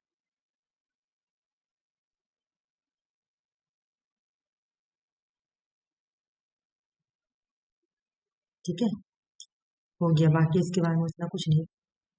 बाकी ये टूट के निकली है तो इस तरह से बताऊँ इतना, ठीक है ना, इनफ है। नेशनल पीपल पार्टी फाउंडर पीए संगमा, मैं तुम लोगों को यही पीडीएफ दे देती हूँ, यहाँ पे मैं अच्छे से बना देती हूँ, ठीक है ना। और इसको मैं सेव कर दूंगी, सेव करके यही पीडीएफ सेंड कर दूंगी। लेकिन पहले मेरे इरेज तो हो, इरेज भी तो नहीं हो रहा, रहने दो, इरेज बना दूंगी। चलो स्टेट पार्टी आओ, ये last. To be recognise as state party in India, registered political party must be fulfil any one of the following 5 criteria. 5 criteria, अगर 5 में से एक भी क्राइटेरिया फुलफिल होता है तो आप स्टेट पार्टी बनते हैं। एक party should secure at least 6% valid vote poll in election to the legislative assembly and win at two seat in the state assembly. बोला है कि अगर अगर एक पार्टी ठीक है ना, उसको 6% वोट मिलेगा। देखो 6% वैलिड वोट है, ठीक है ना। स्टेट लेजिस्लेटिव असेंबली, अच्छा उसमें जब जो 6% वोट था ना, वह या तो लोकसभा था या तो स्टेट लेजिस्लेटिव असेंबली था। यहाँ पे सिर्फ स्टेट लेजिस्लेटिव असेंबली, क्योंकि यहाँ पे सिर्फ स्टेट पार्टी बनना है ना, तो स्टेट पार्टी बनने के लिए आपको 6% वोट चाहिए। कहाँ से? स्टेट लेजिस्लेटिव असेंबली से, है ना। और क्या चाहिए भाई, और क्या चाहिए? 2% सीट। देख लो यहाँ पे वैलिड वोट चाहिए, यहाँ पे सीट तो मतलब यहाँ पे तुम ऐसे बना सकती हो 6% वोट प्लस 2 सीट। कहाँ से? स्टेट लेजिस्लेटिव असेंबली से। अगर मिलता है तो आप स्टेट पार्टी रिकॉग्नाइज हो सकते हैं।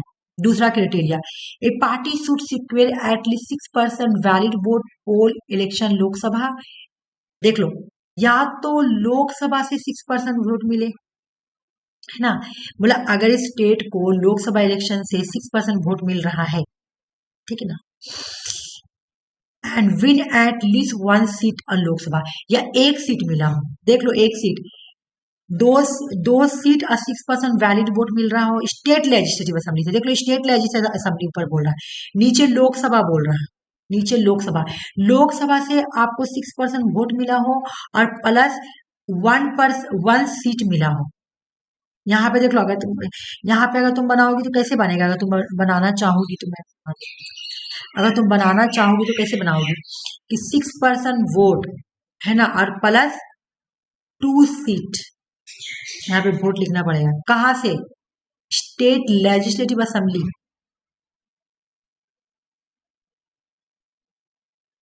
तो भाई ये तो एक क्राइटेरिया फुलफिल। दूसरा क्राइटेरिया 6% वोट प्लस 1 सीट, कहाँ से? लोकसभा से। ये 2 क्राइटेरिया फुलफिल हो गया, है ना। तीसरा क्राइटेरिया क्या बोला कि एक party should win at least 3% total number of seat. Total total number जितना है ना सीट का, उसमें से अगर वो 3% सीट ले लेता है, ठीक है, कहाँ से भाई? कितने से? 3 स्टेट से।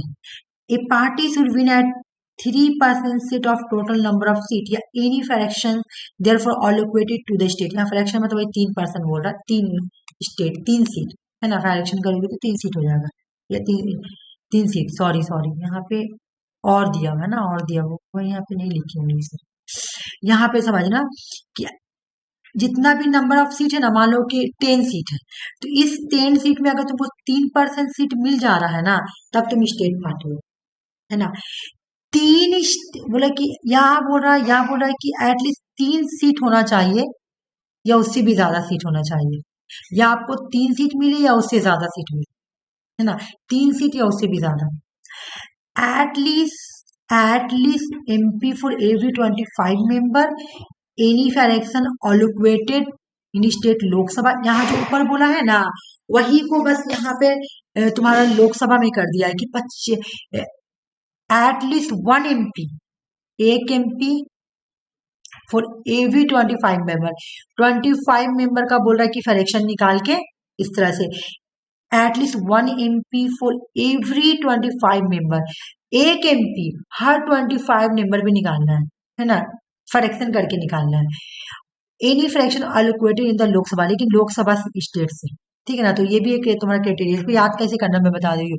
पहला तुम्हारा बोला 6% प्लस 2%, कहाँ से? स्टेट लेजिस्लेटिव असेंबली से।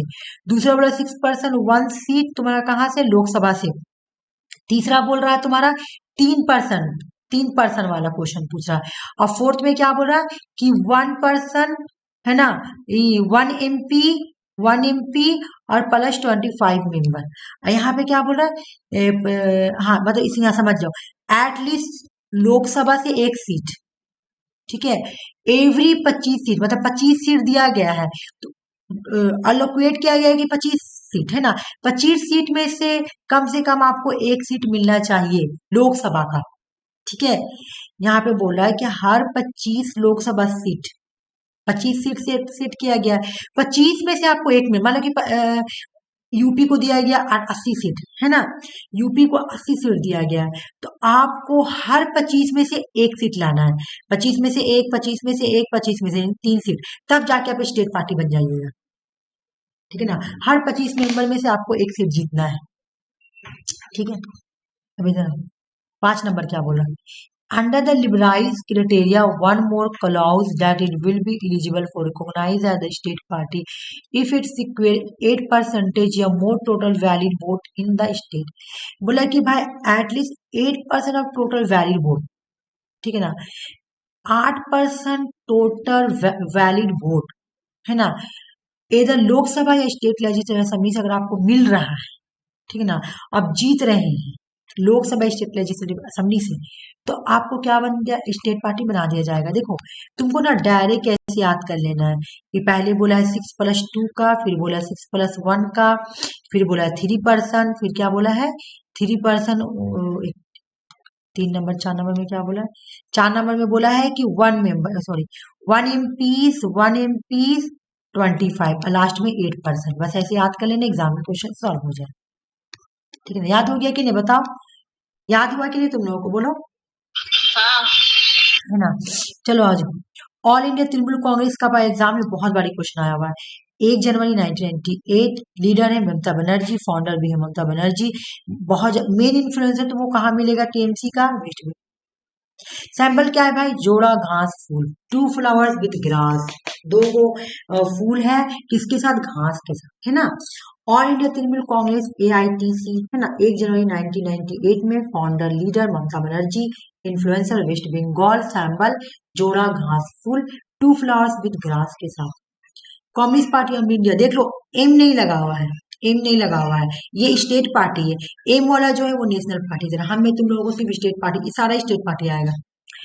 29 दिसंबर 1925, पहले टीएमसी भी थी, टीएमसी भी तुम all India TMC, all India Trinamool Congress, इसको टीएमसी भी बोलते हैं ना, तो ये भी पहले थी तुम्हारा, टीएमसी भी पहले थी तुम्हारा क्या, नेशनल पार्टी, लेकिन उसको हटा दिया गया, स्टेट पार्टी, ठीक है। तो 26 दिसंबर 1925, आइडियोलॉजी क्या है, कम्युनिस्ट, मार्क्सिज्म, लेनिनिज्म, फाउंडर कौन थे, एम एन रॉय, ठीक है ना। अच्छे इसका सैम्बल क्या है, हैमर एंड सिकल, ऐसे करके बना हुआ है, मुझे नहीं आता, हथवा हथौड़ा ऐसे करके बना हुआ रहता है, ठीक ना। हैमर एंड सिकल जो है, इसका जो है तुम्हारा क्या है, सैम्बल है, डिलीट हो गया इसका सैम्बल, रखे थे। जनता दल सेक्युलर, कहाँ पर ये भी एग्जाम में क्वेश्चन आया हुआ है, स्टेट का मैचिंग करने देगा। जनता दल सेक्युलर मेरे कर्नाटका, केरला, अरुणाचल प्रदेश, साउथ की तरफ है, देख लो सेक्युलर यानी तुमको साउथ में ही लोग मिलेगा, ऐसे याद करना, क्योंकि जनता दल यूनाइट भी है तो इंसान कंफ्यूज हो जाता है। और एग्जाम में पहले आया हुआ है कि जनता दल सेक्युलर कौन सा स्टेट में मिलेगा, कर्नाटका, केरला या अरुणाचल प्रदेश है, बस मार देना। क्या डेट क्या है, 1999, फाउंडर कौन है, H D Deve Gowda, former prime minister India के रह चुके हैं, है ना। जनता दल यूनाइटेड बिहार में है, जनता दल यूनाइटेड बिहार में है, जनता दल सेक्युलर कहाँ पे है, कर्नाटका, केरला और अरुणाचल प्रदेश, है ना। अच्छा, इसका जो फाउंडर है वो शरद यादव है, जॉर्ज फर्नांडिस है और नीतीश कुमार है ना, अभी जो के लीडिंग गवर्नमेंट है तुम्हारा, है ना। 30 अक्टूबर 2003, 30 अक्टूबर 2003 में इसको फाउंड किया गया था, जनता दल यूनाइट को। जनता दल सेक्युलर तो अभी पढ़ाई ना, बार बार एक ही चीज आ रहा है। अच्छा, इसका भी हिस्टोरिकल कहानी है तो हटा दो थोड़ा। नेशनल कांग्रेस पार्टी, देख लो भाई, नेशनल कांग्रेस पार्टी है, इंडियन नेशनल कांग्रेस नहीं है। ये पार्टी क्या हुआ था, 10 जून 1999 को स्टैब्लिश किया गया था। इसके फाउंडर थे शरद पवार, पीए संगमा और तारिक अनवर। कहानी सुनोगी, इंडिया नेशनल कांग्रेस से निकल के आया तुम्हारा इंडिया नेशनलिस्ट कांग्रेस पार्टी। कब आया ये पार्टी, 1999। कहां से निकल के आया, इंडियन नेशनल कांग्रेस। अब इससे निकल के आया नेशनल पीपल पार्टी, जो अभी हम लोग पढ़े ऊपर, जो कि नेशनल पार्टी 2013 इसका डेट, है ना। इंडियन नेशनल कांग्रेस से जो निकल के आया था नेशनल कांग्रेस पार्टी, इसके फाउंडर है शरद पवार, पीए संगमा और तारिक अनवर, ठीक है। नेशनल कांग्रेस पार्टी के फाउंडर कौन कौन है, शरद पवार, पीए संगमा और तारिक अनवर, ठीक है। लेकिन नेशनल पीपल पार्टी का तुमको फाउंडर बस खाली पीए संगमा मिलेंगे, क्योंकि पीए संगमा इससे टूट के बना है ना। तो बोला कि ये जो इंडियन नेशनल कांग्रेस से ही टूट के निकला था। क्या था कि ये लोग बोल रहे थे कि सोनिया गांधी लीडर नहीं बन सकती है क्योंकि वो एक फॉरेनर है, वो एक इटालियन है, है ना। फिर भी बाहर कंट्री अगर वो बनती प्राइम मिनिस्टर तो बाहर की कंट्री रूल करेगी, तो इस तरह से बोल के इसलिए इनको अलग कर दिया गया। ठीक है, बाकी याद रखना डेट। मुझे बताओ, जनता दल यूनाइट का डेट क्या है? जनता दल यूनाइट का डेट क्या है? 2003। जनता दल सेक्युलर का डेट क्या है? 1999। 1999। मुझे बताओ तुम्हारा ये क्या नाम, अरे मेरे भाई से निकल रहा है, सबसे पहला जो पढ़ा था उस पार्टी का नाम क्या था? ऑल इंडिया तृणमूल हाँ, कांग्रेस। तृणमूल कांग्रेस का डेट बताओ। 1998। बिल्कुल। अब आ जाओ यहाँ पे, ऑल इंडिया अन्ना द्रविड़ा मुन्नेट्रा कज़ागम 1972 PYQ क्वेश्चन है, 2025 का ही क्वेश्चन है ये, इस बार का नहीं अगला बार का। फाउंडर है MG रामचंद्रन, 2 लीफ तुमको मिलेगा, 2 पत्ता। देखो यहाँ पे देखो, ऑल इंडिया अन्ना, बस ऑल इंडिया अन्ना को हटा दो, Dravida Munnetra Kazhagam DMK 1949। Founder CN Annadurai, ठीक है। इन इलेक्शन सैंपल क्या है? ड्रेविडन मोनेटन कडाहम जो है राइजिंग सन, देख लो 2 माउंटेन जो निकल रहा, ठीक है। 1942 में ऑल इंडिया अन्ना, लेकिन खड़ी ड्रेविडा मोनेटन कडाहम जो है ये 1949 है। लोक जनशक्ति पार्टी, रामविलास पासवान इसके फाउंडर है, और ये 2000 में आई थी। सैंबल हेलीकॉप्टर, रिकॉग्नाइज है बिहार, नालंदा, लीडर है चिराग पासवान। चिराग पासवान को कौन कौन देखा है बताओ? बहुत ज्यादा इसका दिखाता है रील्स वगैरह में। हाँ देखते हैं, कंगना के साथ। हाँ, कंगना के साथ दिखाता है गाना, गाना कंगना के साथ ज्यादा दिखाता है उसको।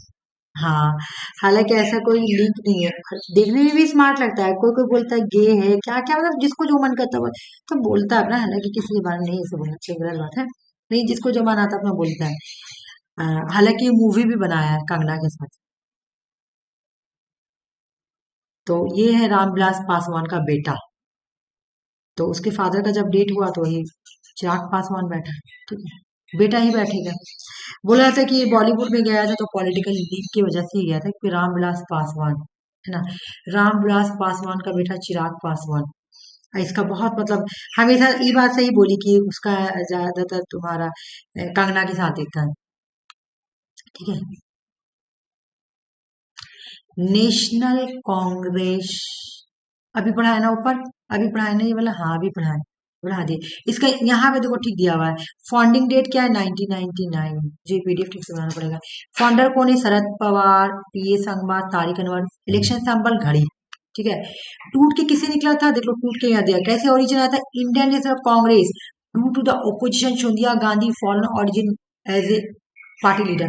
बोला कि सोनिया गांधी जो है इसका ओरिजिन जो है वो फॉरेन है ना, वो बाहर पैदा हुई इटली में, तो इसलिए ये लीडर नहीं बन सकती, इसलिए उसको निकाल दिया गया था इंडियन नेशनल कांग्रेस इन लोगों को। इनका जो इलेक्शन सैंबल है वो क्लॉक है, ठीक ना। RJD, चलो RJD के बारे में को बताओ, कौन है RJD? वो सबको जानता है RJD। लालू यादव। हाँ, राष्ट्रीय जनता दल। 1997 में इसके फाउंडर लालू प्रसाद यादव है ना। लंटेन जो है, लंटेन इसका जो है हैंड हेल्ड लाइट, मतलब एक ट्रेडिशनल हैंड हेल्ड लाइट, मतलब लंटेन जो है इसका एक इलेक्शन सिंबल है। All India Forward Bloc, Netaji Subhash Chandra Bose इसके फाउंडर थे, ये 1939, और ये एग्जाम में कुछ ऑर्डर में आता है। वेस्ट बंगाल में है, इसका जो तुम्हारा सिंबल है वो है तुम्हारा लाइन, ठीक है। उसके बाद आ गया तुम्हारा ऑल इंडिया मजलिस से इत्तेहादुल मुस्लिमीन, अवाइम, और अवाइम इसको बोलता है। ऑल इंडिया मजलिस से इत्तेहादुल मुस्लिमीन, ठीक है। फाउंडिंग डेट क्या है? 1927। वाह, डेट तो बहुत पुराना दिया हुआ, लेकिन ये इतना फेमस नहीं थी, अभी बहुत फेमस हो गई। अवामी पार्टी इसको बोलते हैं, अवाम पार्टी। हाँ, आदमी इन लोगों को पढ़ता है, लेकिन इन लोगों को काम नहीं करता है, बस वही पढ़ो। चलो आज आसान हो। फाउंडर कौन कौन है? नवाब बहादुर यार जंग, सचमुच ये बहुत पुराना है, क्योंकि नाम बहादुर बहादुर तो अभी था नहीं बाबा, बहादुर बहादुर अभी था नहीं, है ना। और नहीं, यही फाउंडर नवाब बहादुर यार जंग, नवाब महमूद निवाज खान कली कलीदर कालीदर, ठीक है। यही लोग फाउंडर है, ये नाम पूरा है, ठीक है। नवाब बहादुर यार जंग, हाँ यार जंग। फिर नवाब महमूद निवाज खान कलीदार। पर्सियन लीडर्स का सबको जानता असुद्दीन अवैसी। अभी ये कहाँ पे, तेलंगाना में तो है, लेकिन इसका और भी इधर उधर है, ठीक है ना। तेलंगाना में है ये प्रेजेंट, ये है मेन तेलंगाना में। इलेक्शन सैंपल काइट पटंग आया हुआ है, असम गण परिषद 1985। फाउंडर है प्रफुल्ला कुमार महंता, बिरगू कुमार पुखन, बिरज कुमार शर्मा। इलेक्शन सिंबल है एलिफेंट, दो को हम बहुजन समाज पार्टी इसका भी है ना। जनता दल, बीजू जनता दल, देख लो जनता दल यूनाइट, जनता दल सीक्रेट अलग है, बीजू पहले लग गया, Biju Janata Dal BJT BJD. 1997 founder है, ये प्रेसिडेंट है नवीन पटनायक। तेलुगु देशम पार्टी टीडीपी, ये फाउंडर हुआ था 1982। एनटी रामा रॉय जो इसके फाउंडर है। आंध्र प्रदेश, तेलंगाना, और इसका जो इलेक्शन सैंपल है ये बाईसाइकिल है। ये क्वेश्चन एग्जाम में एक बाईसाइकिल वाला क्वेश्चन, समाजवादी पार्टी का क्वेश्चन आया हुआ है कि इसका ये क्या है, मतलब इलेक्शन सैंपल क्या है, इसे पूछा था, ठीक है। महाराष्ट्र नव निर्माण सेना, वेस्ट बंगाल वाले क्वेश्चन में बहुत आता है ये वाला, और ऐसे भी आता है। महाराष्ट्र नव निर्माण सेना, राज ठाकरे इसके फाउंडर है, प्रेसिडेंट भी है। फाउंडिंग डेट क्या है, 2006, 9 मार्च 2006। ये भी टूट के बना है, शिवसेना का जो पार्टी है ना उससे ही तोड़ के बना है नव निर्माण सेना। समाजवादी पार्टी देख लो, समाजवादी पार्टी एसपी, समाजवादी, बहुजन समाज नहीं, समाजवादी। ये 9 अक्टूबर 1992 की है। फाउंडर मुलायम सिंह यादव, अखिलेश यादव का फादर है ना। अभी करेंट लीडर तुमको अखिलेश यादव ही मिलेंगे। इलेक्शन सिंबल जो है तुम्हारा बाईसाइकिल है। सरमणीय अकाली दल, सरमणीय अकाली दल 14 दिसंबर 1922, सबसे पुराना पार्टी हमको लगे इंडियन कांग्रेस के बाद यही है। सरमणीय अकाली दल जो है, इसको सैड बोलेंगे, है ना। ये सिख लीडरशिप में आया था, मतलब सिखों के लीडरशिप में ही आया था। अभी मैं पूछूंगी, पॉलिटिकल पार्टीज को एयर के अकॉर्डिंग क्रोनोलॉजिकल सजाएं।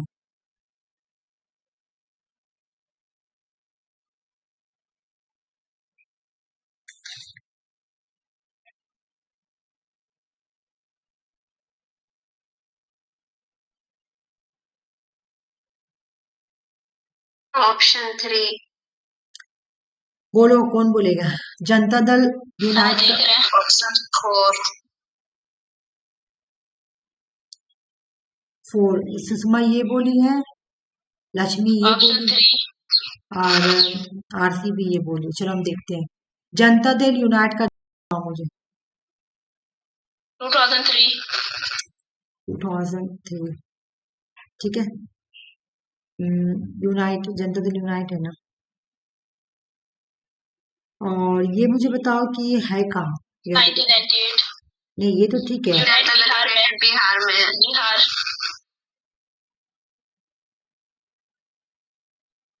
अभी तो तुम्हारा नीतीश कुमार यहीं यहीं से बने ना फिर चीफ मिनिस्टर, ठीक है। जनता दल यूनाइट हो गया। ऑल इंडिया तृणमूल कांग्रेस का डेट 1998। 1998, बहुत अच्छा। तेलुगु देशम पार्टी 1982। बाईसाइकिल 1982, और इसका हाँ बाईसाइकिल, बिल्कुल सही बोली। सही बोली। फाउंडर अगर याद है बता दो। अभी हम पढ़ाए एन टी रामा रॉय, रामा रॉय। है ना।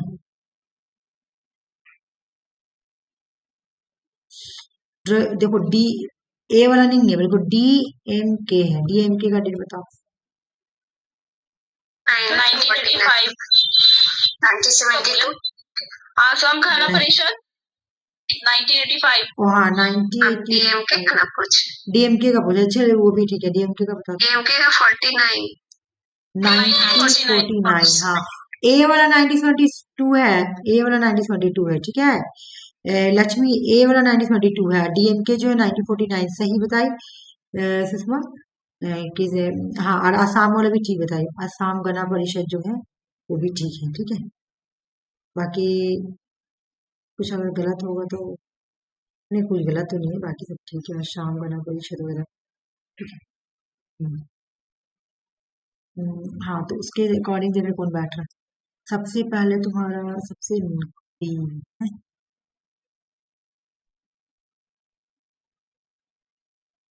बोला क्रोनोलॉजिकल ऑर्डर ना, ईयर ऑफ द फाउंडेशन सबसे पहले कौन आएगा?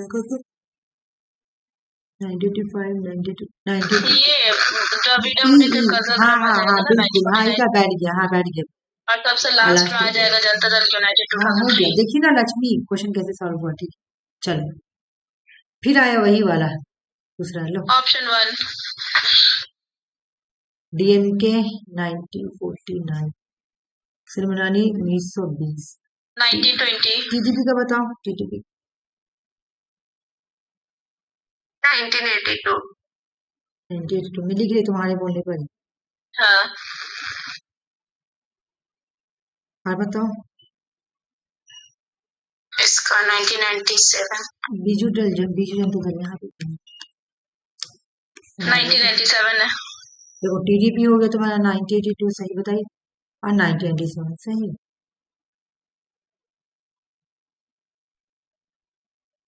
हम सही बता,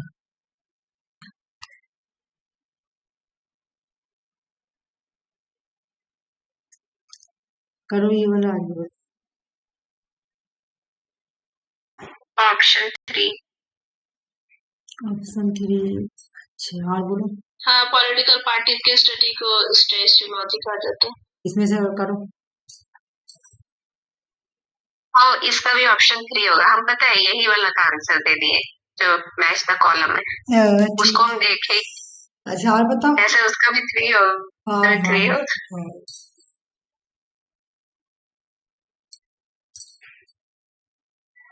देखो इंडियन नेशनल कांग्रेस तो अम्ब्रेला पार्टी है, सबको जानता है, इसका स्टडी है ना, हाँ बिल्कुल सही। फिर उसके बाद हो गया तुम्हारा तेलुगु देशम पार्टी को रीजनल पार्टी यहाँ पे माना गया है, और केरला पार्टी को तुम्हारा कांग्रेस को ये बोला गया है। कम्युनिस्ट पार्टी इंडिया तो अभी 8 पार्टी में तो एक ये है ना, CPIM वाला जो है वो नेशनल पार्टी है, इस तरह से कर लेना। ये उस दिन पढ़ाई थी, जल्दी से बता दो। कैचुअल पार्टी किसने डिस्क्राइब किया है, बोलो कैचुअल पार्टी। अच्छा नहीं नहीं सॉरी, एक मिनट, कैचुअल पार्टी किसको में बोला गया, वेस्टर्न यूरोप को, ईस्टर्न यूरोप को, यूएस पार्टी सिस्टम को, या पूरे को? Western Europe. वेस्टर्न यूरोप को कैचुअल पार्टी बोला गया, सही। अब ये बताओ कैचुअल पार्टी को क्वाइन किसने किया था, मैं उस दिन क्लास में कराई थी। सही। Identify correct statement. Communist party China is example of cadet based party, cadet का हमको डिफिनेशन बताओ, बताया ऑप्शन 3। मुझे कैडेट का डिफिनेशन बताओ।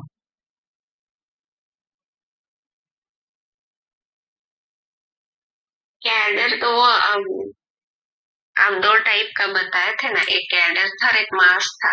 हाँ कैडर मतलब वही एलिट जैसा जो होता है। हाँ हाँ हाँ, स्मॉल लोगों का ग्रुप, स्मॉल लोगों का जैसे जर्मनी हो गया। हाँ, नहीं स्मॉल, हाँ अभी जर्मनी कैडेट नहीं है, अभी कैडेट नहीं है, अभी नॉर्थ कोरिया बोल सकते हो, कुछ लोगों का ग्रुप, चाइना बोल सकते हो कैडेट पार्टी है ना, स्मॉल ग्रुप, हाँ स्मॉल लोगों, स्मॉल पीपल ऑफ ग्रुप का जो मतलब जहाँ पे डेमोक्रेसी ना हो, कुछ लोगों का ग्रुप हो, आइडियोलॉजिकली हो, है ना, कुछ सेंट्रलाइज अथॉरिटी हो, सेंट्रलाइज लीडरशिप हो, उस तरह को बोलेंगे, है ना।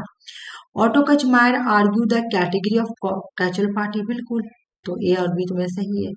ऑटो कचमायर जो है put the US Republican and Democrat party in the category, तो कैचुअल पार्टी नहीं, एक मिनट, हाँ ये तो बोलते हैं कि जो यूएस का रिपब्लिकन ये कैचुअल पार्टी है। और एक मिनट, ए बी तुमने आंसर क्या बताई, बताओ।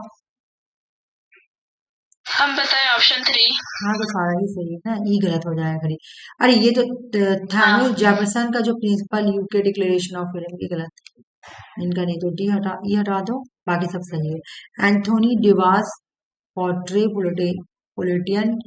politicians as a power seeks creatures who are willing to adopt the whatever politics are likely to bring them electoral success. Anthony Divas जो है वो बात को बोलते हैं कि पावर जो है ना एक क्रिएट करने का तरीका, जो इंसान क्या करता है कुछ भी करके सोचता है मुझे चाहिए ही चाहिए, है ना, और इसको जब मिल जाता है तो ये एक इलेक्टोरल सक्सेस होता है।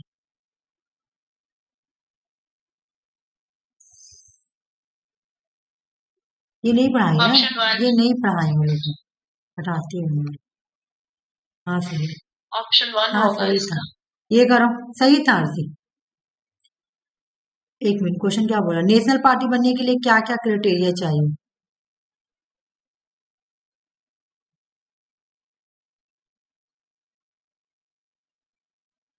हाँ देखते हैं।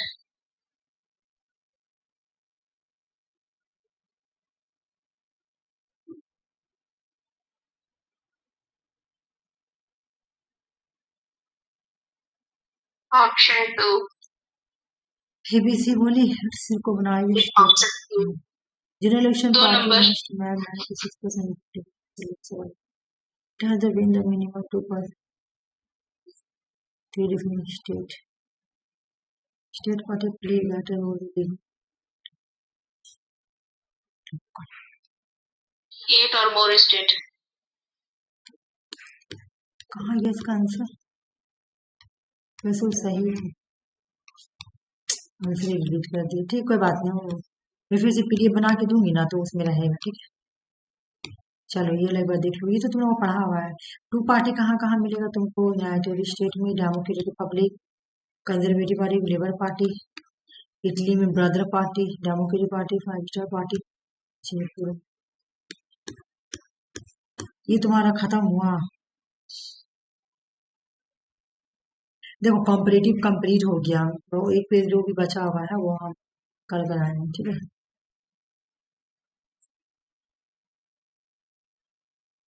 कॉम्परेटिव पॉलिटिक्स कंप्लीट हो गया और कल कराते हैं, ठीक है ना। हाँ। कितने बजे से होगा तब? कल कौन दिन है? कल रोजा है, कल रमजान है। परसों है। परसों से है।